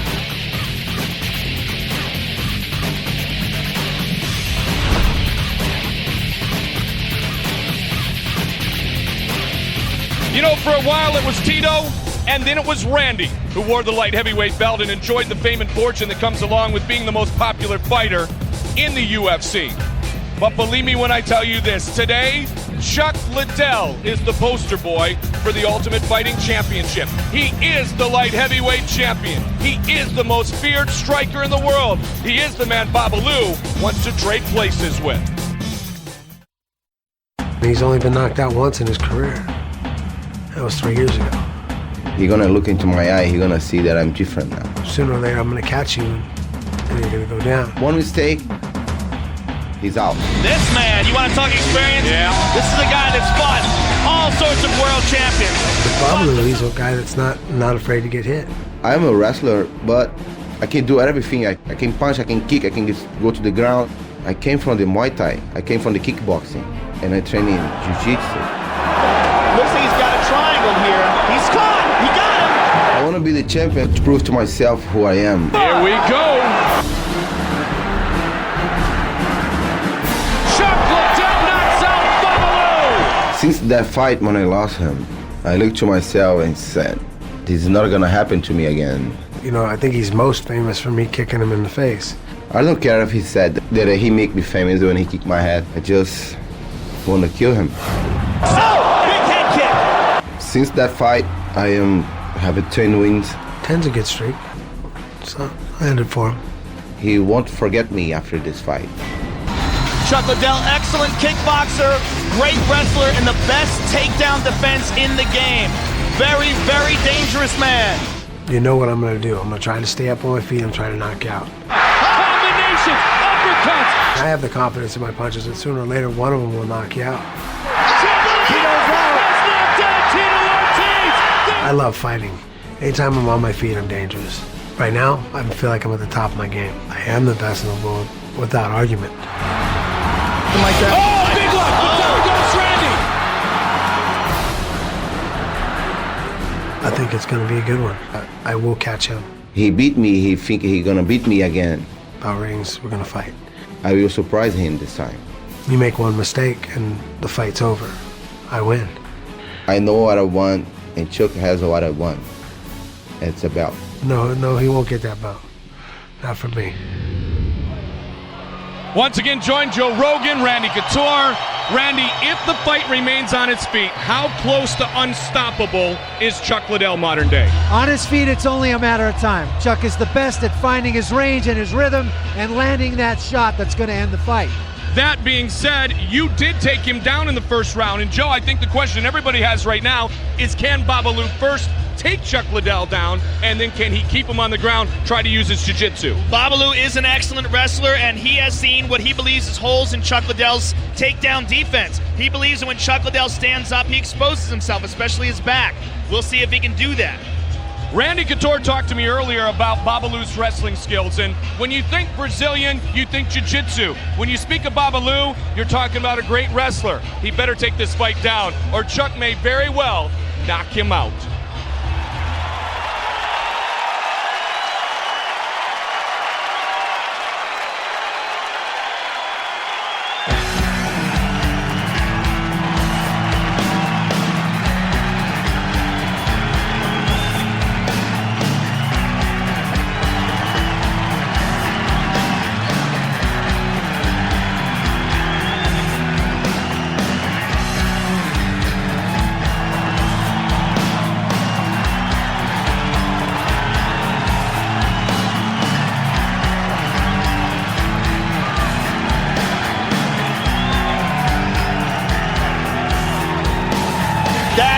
intense-looking individual. I remember the first time I saw Babalu fight, it was a brutal knockout of Brad Kohler back when he was fighting as a heavyweight. Guy's got a lot of experience, fought all around the world, and he has improved quite a bit since his first loss to Chuck Liddell. He has a very, very good wrestling foundation, but make no mistake about it, he is a true mixed martial artist. He's very well-rounded as well. He truly is, at this point in his career, the most deserving mixed martial artist of a title shot against Chuck Liddell. 10-fight win streak. The first fight was nearly 4 years ago. Babalu has won 17 of his last 18 fights. That one loss was to the Iceman, Chuck Liddell. So he gets to try to get a little bit of revenge and the light heavyweight belt here tonight. He has only been knocked out once in his entire career. That was the kick that Chuck says made him famous. He has been obsessed since the first fight. UFC 40 at the MGM Grand when he took the kick to the head. Time to meet the champion.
Confidence. You talk about a guy who's got a who's who list of KO victims. Guy Metzger, Tito Ortiz, Randy Couture, Vernon Tiger White, Kevin Randleman. All of them have fallen to Chuck Liddell. Babalu. Randy, how hard is it to get motivated for a guy that you've already beat? Well, I think the pressure is certainly on Chuck to live up to that, to come back, and sometimes it is harder to get motivated against a guy you've already beat, especially by KO. It's easy to say, oh, in your mind, you're just going to go out and knock him out again, and maybe not do the due diligence, do the work that you need to do, because this is going to be a very tough fight. Do you think with all the hype, all the talk about a possible upcoming fight with Mandalay Silva, talk about a rematch with Rampage Jackson, do you think that this is distracting him at all from a very dangerous opponent? I don't see how it can, and I think that's the question we need to answer here tonight. I mean, that's a huge fight with Mandalay. It's a huge fight also to redeem the loss to Quentin Jackson. So I don't see how that can distract you. And so how's Chuck going to respond to that as he overlooks Renato Babalu? We are set for the main event of the evening, our tale of the tape, brought to you by Zenergy, the ultra premium energy drink from Science. Liddell, 6 years older than Babalu. He has a reach advantage. He has the belt. Sobral wants it to bring it back to Brazil. Our main event, the introductions from Bruce Buffer. Ladies and gentlemen, this UFC championship bout is sanctioned by the Nevada State Athletic Commission with commissioners Dr. Tony Alamo, John Bailey, Joe W. Brown, and TJ Day, and Chairman Skip Avancino Jr. and Executive Director Keith Kaiser. Our judges for this contest are Jeff Mullen, Lester Griffin, and Tony Weeks. And our doctors at Octagon side are David Watson, William Berliner, Jeff Davidson, and Anthony Rigarelli. When the action begins, our referee in charge of the Octagon is Big John McCarthy. This bout is sponsored by Zions Zenergy. Zenergy, great taste, Extreme Energy, and Toyo Tires, the official tire of the UFC. Toyo Tires, driven to perform. Ladies and gentlemen, 2 UFC warriors have now entered the octagon to face each other for the second time. And now, it's time to go to war once again. Live from the sold-out event center here at the Mandalay Bay Resort and Casino in Las Vegas. It's time! This fight is 5 rounds for the undisputed UFC Light Heavyweight Championship of the World. Introducing first, the challenger standing in the blue corner. This man is a wrestler and a Gracie Jiu-Jitsu fighter. He holds a professional record of 27 wins with 5 losses. He stands 6 feet 1 inch tall and weighed in at 205 pounds. Fighting out of Rio de Janeiro, Brazil, Renato Babalu Sobral. And now introducing his opponent, standing in the red corner. This man is a kickboxer who holds a professional record of 18 wins with 3 losses. He stands 6 feet 2 inches tall and weighed in at 205 pounds. Fighting out of San Luis Obispo, California, ladies and gentlemen, the undisputed UFC Light Heavyweight Champion of the World, the Iceman, Chuck Liddell.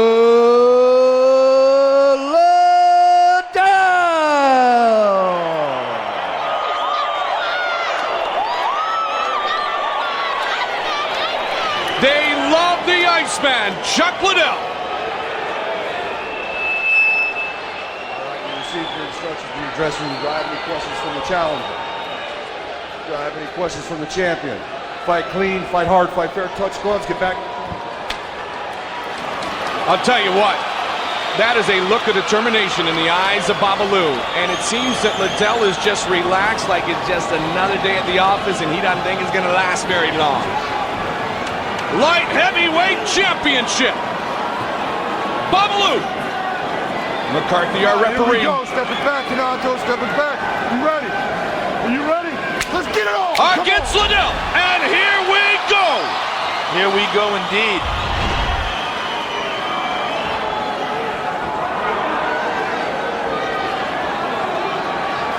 Babalu with a straight kick early.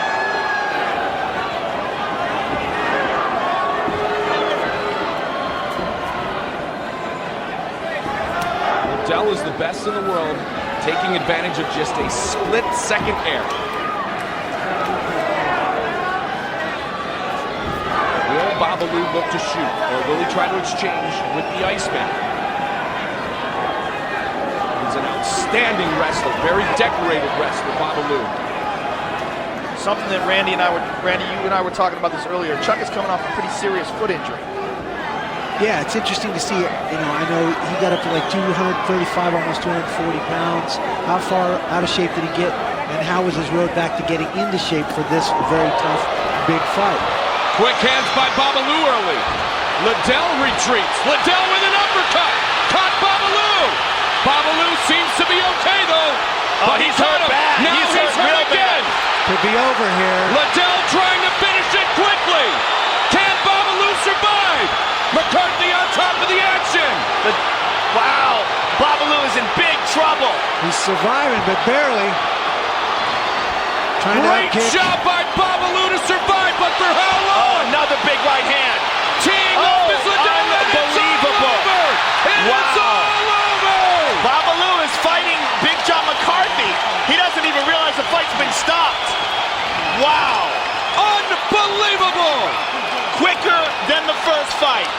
Got into a flurry, landed a nice big uppercut, and that started it. And then from there, Chuck was relentless. Shot after shot, stayed on him on the ground. just did not let him off the hook. Wow. Guess we're not going to find out about his cardio, huh? No, Man, I don't think so. That knockout power is so hard for fighters to deal with. When that guy connects on you, it's just a matter of time. Let's take a look at the replay. Babalu's chasing him, but he leaves himself open. He catches that right hand. He catches an uppercut right there, and that's the one that did the damage. I mean, that's the kind of power that Chuck has. A falling away uppercut can put a fighter in deep, deep trouble. Another right hand there, damaged him again. Here we see it again. He's moving away. Watch this right. uppercut. Right hand hits uppercut, him. Right. Bang! Let's take a look at the end of the fight here. Babalu is in deep trouble. He turns away, winces, and Big John McCarthy stops it. Babalu didn't even realize that he stopped it and grabbed the hold of Big John McCarthy's leg. Check this out again. He's so rocked and out of it that after Big John McCarthy stops it, he thinks he's fighting Big John. And Big Takedown by John. It's up in the mouth. Up in the mouth. Very nice. And you know what? A great show of class as Liddell went over to check on Babalu. Bruce Bumper. Ladies and gentlemen, referee John McCarthy is called to stop to this contest at 1 minute 35 seconds of the very first round. For the winner, and still the UFC Light Heavyweight Champion of the world, the Iceman, Chuck Liddell.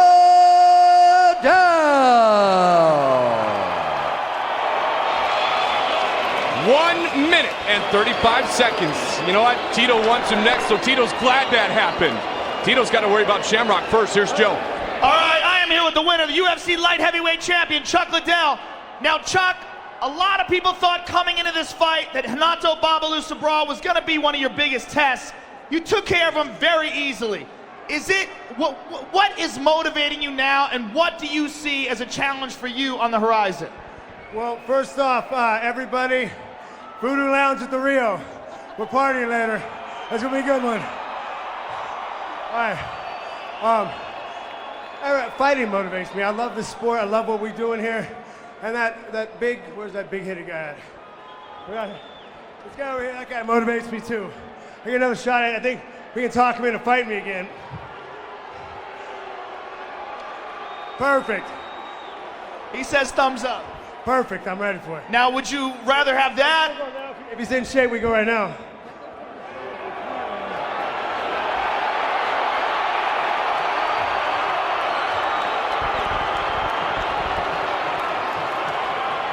I think we'll wait till December when you actually lose a little bit of the belly, but it's okay.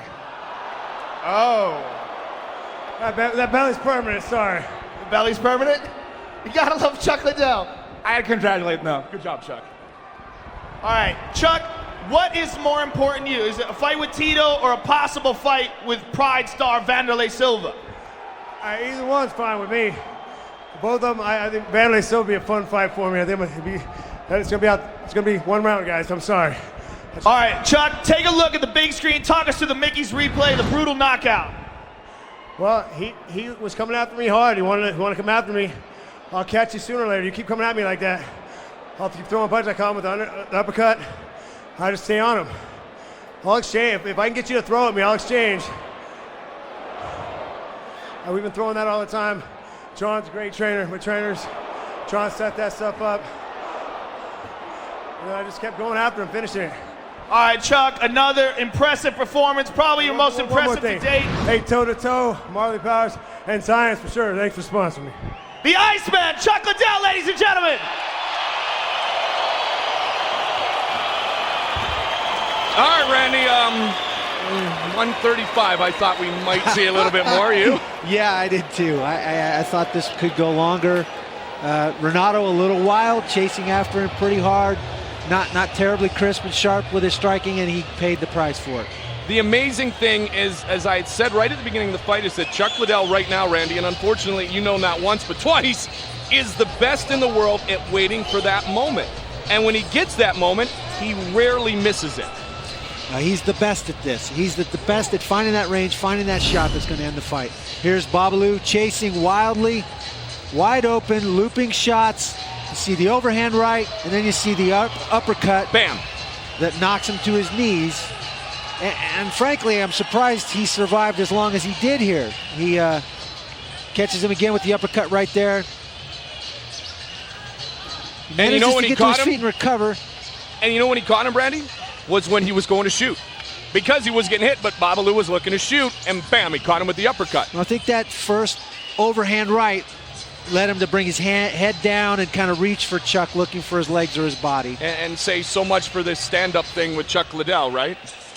Classic reaction from the most popular man in the Ultimate Fighting Championship, and I said it right at the top of the show. Tonight was all about Chuck. It wasn't about Chuck and Tito. It wasn't about Chuck and Randy. It was about Chuck the champion, who has now defended his title 3 times. And we wonder, will he defend as many times as Tito did and Matt has and you did, Randy? Will he go on a roll, not unlike some previous stars before him? He's definitely on a roll. There's no doubt about that. He is the best he's ever been right now. He's as sharp and as good as he's ever been. He wins our main event of the evening in just 95 seconds. Hermes Franca returned to the octagon tonight. He said, all right, new kid, come on in. Executive producers of the UFC, Frank Fertitta, Lorenzo Fertitta, and UFC President Dana White. Supervising producer is Craig Borsari. And our coordinating producer, Tim O'Toole. Producer again tonight, Bruce Connell. Our director, Anthony Pasquale Giordano. Technical producer Alan Connell puts it all together so we can bring it to you. And the VP of Talent Relations, Joe Silva, matching up some wonderful contests again this evening. How bad is Czech Congo? Bad isn't good. And how lethal are those knees? Lethal enough that Tim Sylvia and Jeff Munson may want to pay attention. Nick Diaz said, enough of this losing. I have had enough. I will go toe-to-toe with Josh Neer. And when it was time, I'll utilize what truly is my best skill, and that is my ability to submit people. He wins our submission of the night. He wins for the first time in a long time as he throws down the Kimura on the Miletich fighter. Nick Diaz victorious. Also tonight, the rematch we waited since April of 2005 for. Stephan Bonner and Forrest Griffin. And still neither can stop the other. They just continue to go toe-to-toe. Toe-to-toe, toe-to-toe, and toe-to-toe some more. And again, as it was before, the decision goes the way of the first Ultimate Fighter champion at 205 pounds, Forrest Griffin. May they meet again? Perhaps. Beautiful sights all night long here at the Mandalay Bay. But the big star is the one who wants to fight Tito Ortiz again, and that big star is our light heavyweight champion. It's all about the belt at 205, something that Babalu really truly believed when he came to the octagon tonight that he had a chance of taking from Chuck Liddell. But as it turned out, that was not nearly the case.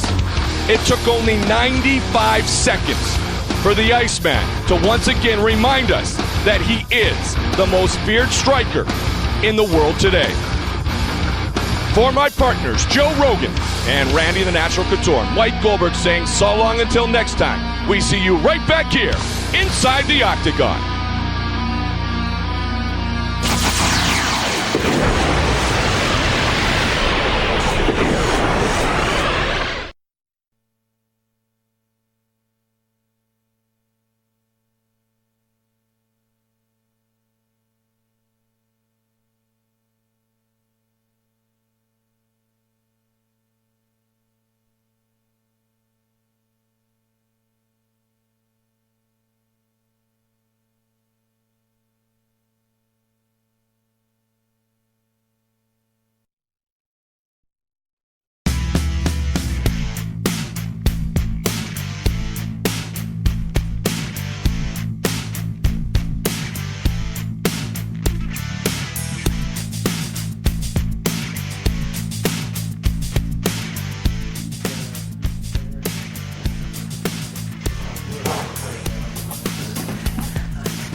I love to fight. It's a competition of fighting that I love. I love going out there and trying to prove I can beat someone. Bubba's gotten better. I mean, he's gotten better, a little bit better at everything, but so have I. So I'm gonna put my hands on him and I'm gonna knock him out. That's all there is to it. I love to fight because I'm born to fight. It's what I know to do. It's what I can do best. It's what I do. All right, let's see what we got here, baby. 207. Good job, baby. I like that. I didn't think about the title too much. I think about the Chuck Liddell. He is my opponent now. I want to beat Chuck. Moment of truth coming up. How much do I have to lose? A little nervous. Never know what it'll be. 215 or 220. Let's see. Day of weigh-ins, I try to sleep in as late as possible. That way, I don't have to be hungry as long. So I slept till like 11, and went down, checked my weight, and I'm 214, and I have to be 205 by 3. So got some weight to lose. Looking back on the first fight with Forrest, yeah, I did think I won. I thought I was closer to finishing him, inflicted a little more damage. But, it's a close fight, and, someone's got to get the nod. He got it, so it's nothing I'm, bitter about, like I got robbed, It was close. That was a good test, He brought the best out of me that night. No, there's no comfort level having fought him before, If anything, I know he's hungry, He wants redemption, It was a close decision. I thought it was going to a third round the first time we fought, so, I know he's been wanting to beat my ass for about a year now. I'm gonna weigh 205 at some point today. I think, he definitely did more damage, but he did the majority of it in the second round. And, I won the first and third rounds. So when you look at it, you break it up into rounds like we do here in the United States, like the UFC does. I definitely won. You score by overall, he won. Looking at 210, baby. I don't know if I can cut all that, man. We might have to cancel the fight. How'd you do that? Hey, that 2 gallons of distilled water yesterday, but it pissed my brain out. I got up. I had a little bit to drink, a little bit to eat, and checked my weight. I had to drop about 6 pounds. I think I'm right on, real close. If not, it won't take long to sweat it out if I have to break the sweat again. Look how small the pants are. Got extra smalls in the pants.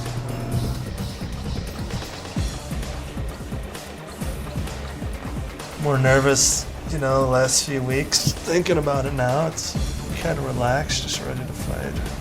So it's a good feeling when training's all over and, you come out here and, just gotta get ready to fight. No more driving around and going through 2 days and all that. Ring's live now. Look at this bitch, John. 205 right now? 209.5.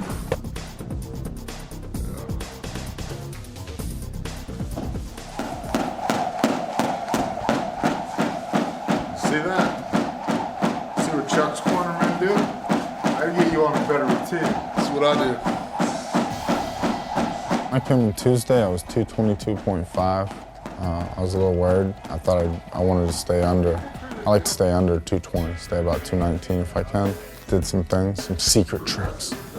And now I'm 210. It's 5 pounds. I might just put the plastics on and just hit the bag for about 40 minutes. Jump some rope, move around, flow with it a little bit. Need John in the belly some, because he likes that. I believe it does. At least you know when you bring me out here, you don't have to worry about entertaining me.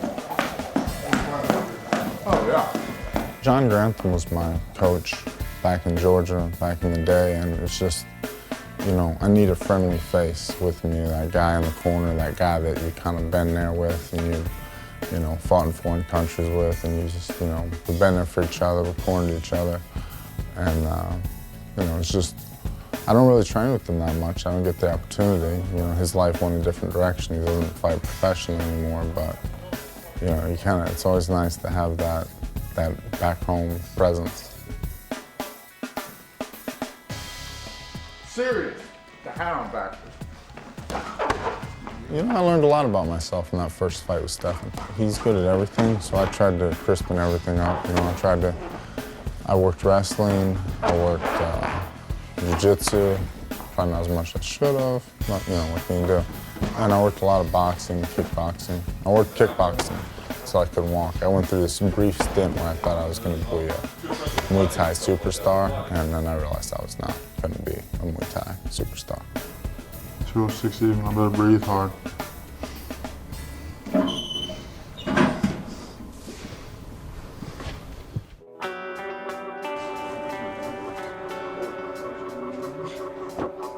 My takeaway on the foot chuck the first time, I didn't feel comfortable. No, now I feel awesome. He hasn't been in my dream since 4 years, so I saw a lot of tape of him, but I don't need it. He on my mind always. Yeah, man, what's up, guys?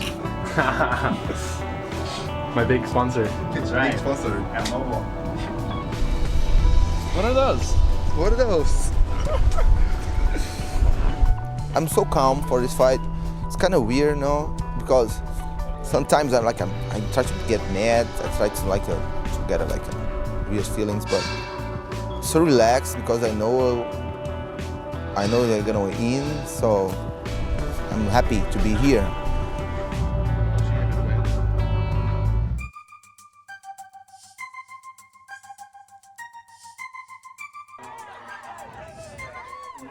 Well, the fans are what we're here for. That's why we're fighting in front of a bunch of people. It's great to have good fan support. You know, good people appreciate what you do. I go out and try to represent myself well for fighters in general and for MMA. So, you know, go out and do what I do. I do what I love. I love the fans here in America. They like me too. So I know people are gonna boo me here because Chuck, he's more famous than me. I love my fans. They knows what I can do. So the most important fans for me is my family and my friends.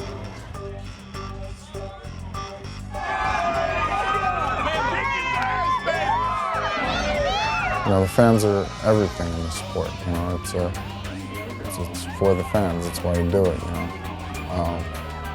I've been very fortunate. I guess I'm a moderately likable guy. So, you know, I think playing like that, all the support I could ask for and more.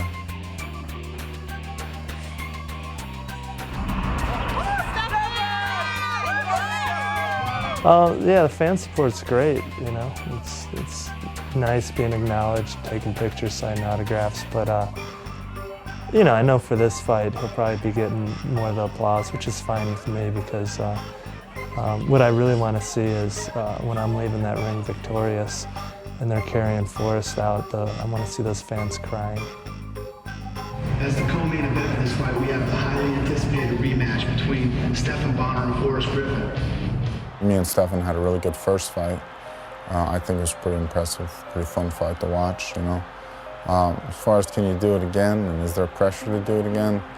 I don't know, man. You know, there's pressure to win for both of us, and I desperately need to win in this fight, as does he. I think that's why they set it up, is we both got our backs up against the walls. You know, we're both coming off tough losses. You know, we've both been sidetracked from where we wanted to go, and I think we're as hungry as we were that first go round. Hey, good luck both of you guys. Nice. More to me though, right? I want more. Hey, good luck to both of you guys. We're both the same. He likes all right? Look, he's better. Look, not fight. I'm really trying not to worry about that. I just know I'm going to go in there and leave it all in the octagon and fight, you know, with every last ounce of energy I have. And Forrest fights the same way. So given that, I guess it is possible to have another fight like the last one.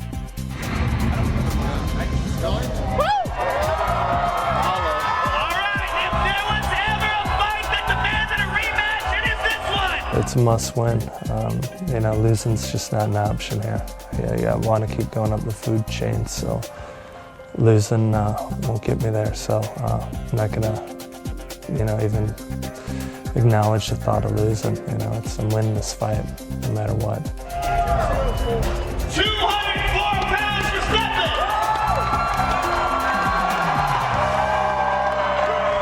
And his opponent, Forrest Griffin.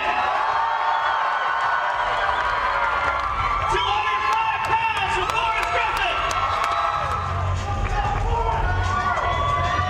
Stephen Bonner and Forrest Griffin 2 tomorrow night.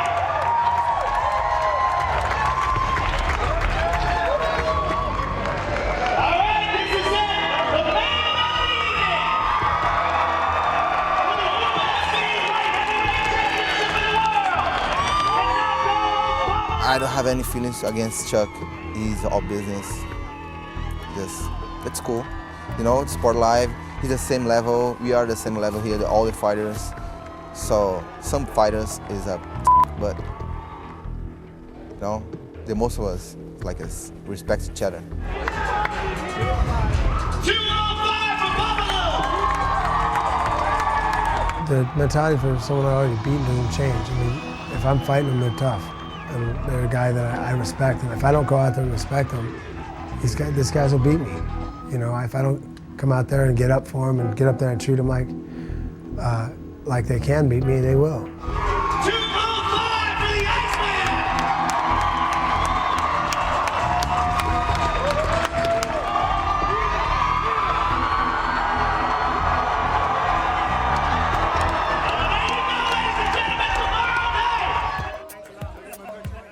Weigh-ins went great. It was an easy cut. I've been walking around 212 all week, so. I feel awesome, man. Now I'm ready to go home, see some movie, and ready to fight. That's it. Feeling pretty fucking hungry, and I'm gonna eat like a fucking pig. I've already drank damn near a gallon of water mixed with Gatorade. So figure once this is down 8 pounds in a gallon, right? Then I'll be probably back to about par. So yeah. And, hey, Forrest gave me a cookie too. I think he sprinkled some Visine on top of it. I'm getting a little gargle in my stomach. Pulled a Hoger on me. Son of a bitch. Well, at least I get to fight him, right? You know, you're trying to make weight, you're getting those last workouts in, your body hurts, you know, leading up to it, you know, I'm a miserable didn't get to fight that, you know. Like even now, work's done, man. Ain't nothing to be nervous or mad about. I did it, you know. You wear the weight on your chest to the fight for the last 6 weeks. Work's done, man. Money's in the bank or it ain't. When I wake up in a fight day, it's a different Renato, different Brabalo. Like a soldier when I go to the enemy. No distractions, I focus like I wear to the hell.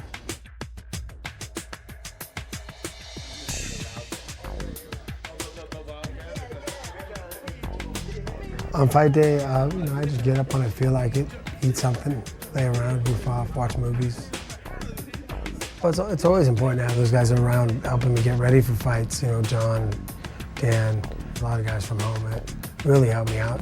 You know, on my other stuff, you know, getting, you know, if I got problems with my insurance or problems with something else, something that needs to get taken care of in the middle of this, they'll take care of it for me until it's over. You know, it's kind of like a team. You know, it's a team that helps get everything done and, you know, goes out and now it's my job to go out and perform for all of them.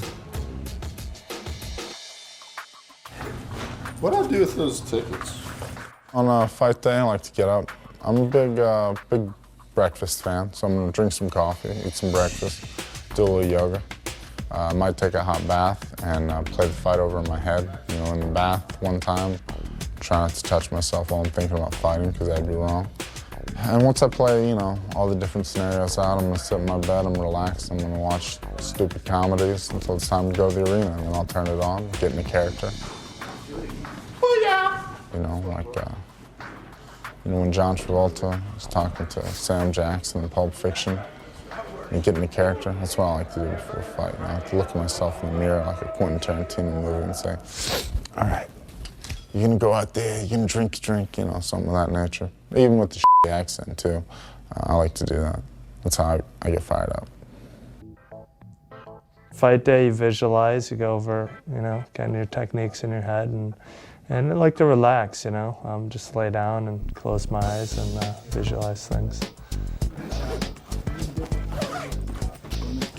Getting ready to fight right now, walking on up to get wrapped, gloved, and whip some ass.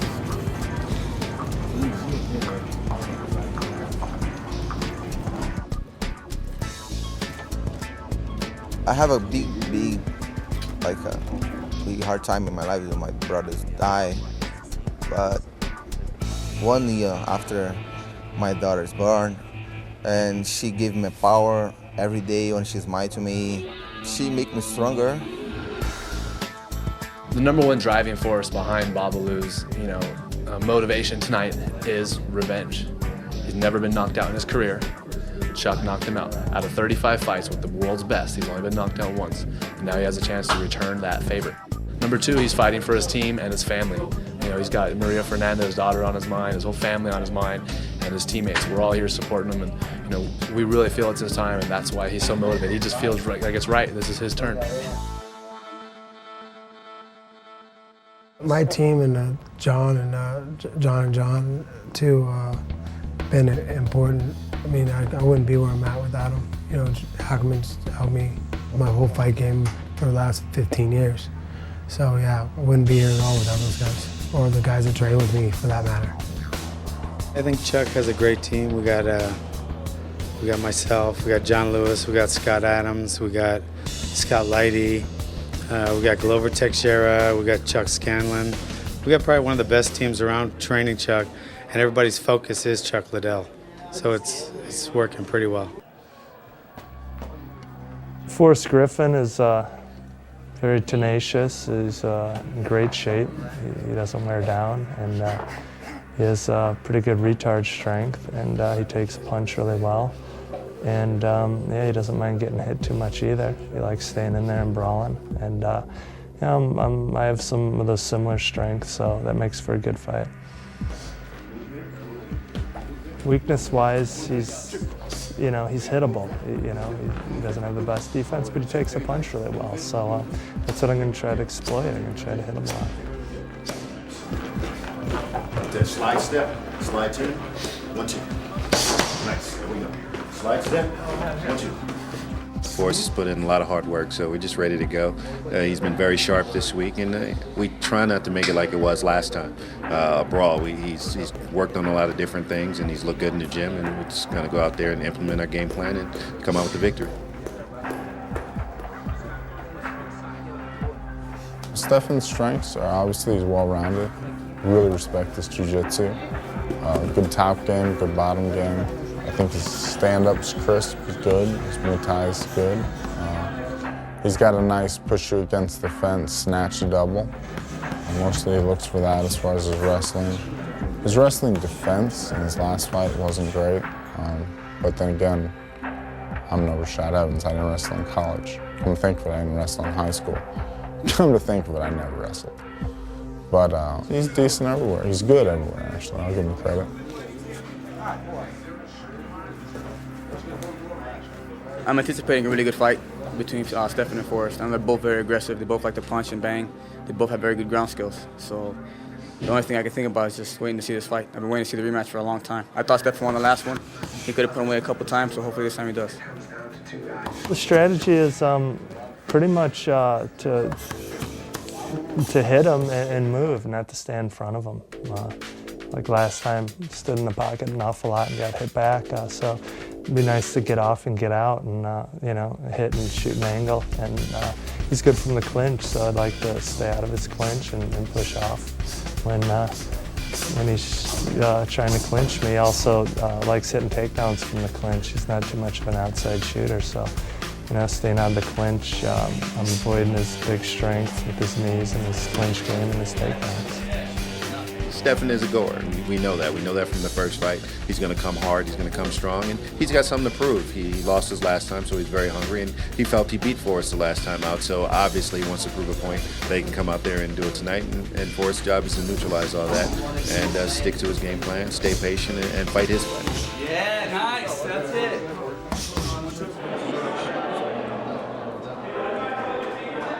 When I'm walking out the octagon, kind of like as little thoughts as possible go through your head. You don't want to overthink and get anxious, or no, you just want to stay calm, and you just know you're going into a fight, and there's really not much to think about. Just keep moving, keep those hands up, drag against the fence, cut an angle, turn them. It's fight time. Different things go through your head, I don't know. I just start playing the fight, what I want to do, strategy, game plan. So sometimes you hear the crowd say your name and stuff, and you come out and you get a little fired up, it's fun.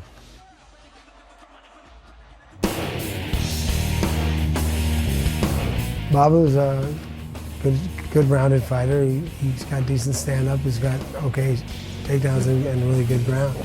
So he's a tough fighter. I think I'm better than him at stand-up and takedowns. So I think that's what's going to be a problem for him. For this fight, basically, we've been working on takedown defense. We've had 3 Division I wrestlers train with Chuck for this training camp for Babalu, and we've had a hard time taking Chuck down. I mean, people don't understand how good of a wrestler Chuck really is. It's not that they try to stand up with me, it's that I give them no choice. I stop their takedowns, stop their attempts to take me down. That's what allows me to strike. Chuck Liddell is strange. He has a good power in the hand. He has a good takedown defense. He's a very calm guy. His nickname is Iceman. He knows. He waits for the mistake. But he doesn't know my game. So probably he knows a little bit. I thought by that can change my games. I had 100 kinds of skills. My takeaway on a foot check the first time, I didn't feel comfortable. So now I feel awesome. Also, I learned a lot of Gracie Jiu-Jitsu. I'm changing my team from Gracie Barra now. The Gracie Jiu-Jitsu make me more comfortable. Each situation, on the top and bottom and stand, doesn't matter. Where the bells ring, you're gonna pay, you're gonna feel it.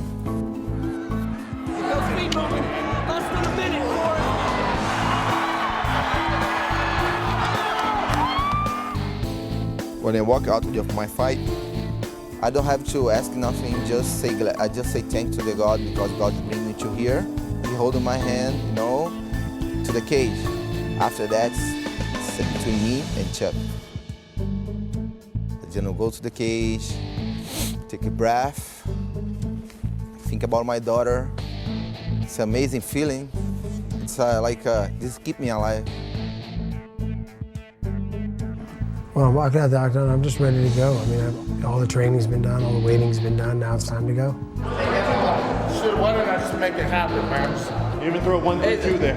You told me to, I was gonna try it. They say it's not a team sport, yada, yada, yada, but without good people, you never get anywhere, If I didn't have Roy kicking my ass and make me not want to go to training, I'd never get better, I'd go back and, work out with my old guys and beat everybody up, but I'm really gonna help me get better, So, still got a lot of work to do, plan on doing it. You look back, wish you would have done things differently. I hit him with some good stuff. He got a good chin. And, he got the nod somehow. Once again, I know I look like it, but I don't feel like I got hit that much. I guess I did. I'll have to watch the fight. But, it sucks losing, and, oh well. Which foot for us? You see this kind of general thing? The whole tibia? Oh, yeah, right there. Round 1, I was a little surprised. He was a little hesitant, a little overreacting, and let me push him around a little bit. Round 2, we came back, he landed a couple nice shots, and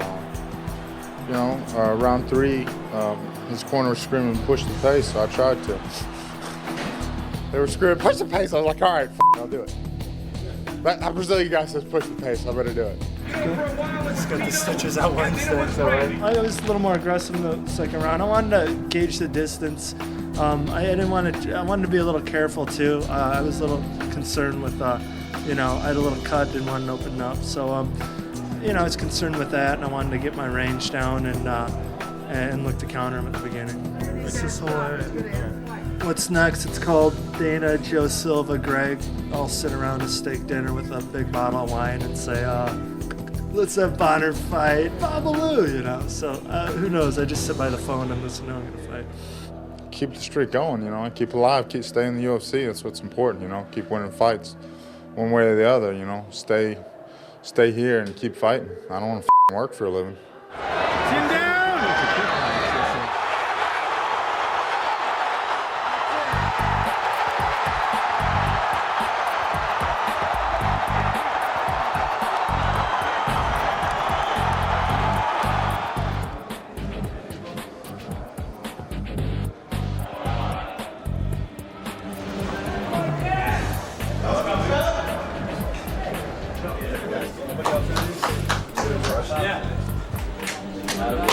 Attaboy.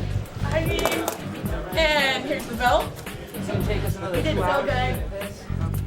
I mean, when you see a guy that's that serious across the ring from you before a fight, for me at least, I can see in their eyes that they've been nervous. It's going to make them a little tired. I mean, if they'd gone long rounds, I think that would have been more of a problem just because, you know, the tenseness of. But I think him knowing that I hit hard and then me hitting him with that jab real hard early on caused him a little bit of problems. Well, he actually got caught. He got knocked out. The big punch that hurt him was the one when he shot in. He actually took a shot. He's throwing punches to get inside. He took a shot and caught him with that uppercut. So I don't know that he was really. You can't just shoot from way outside. I think he was smart enough to try to. He was doing it the right way, trying to come at me to cover close distance and they take a shot. But I was able to pivot off. Like I said, in his defense, this is the best camp I've ever had. Keep watching. I'm gonna knock Tito out next. Don't worry about that one.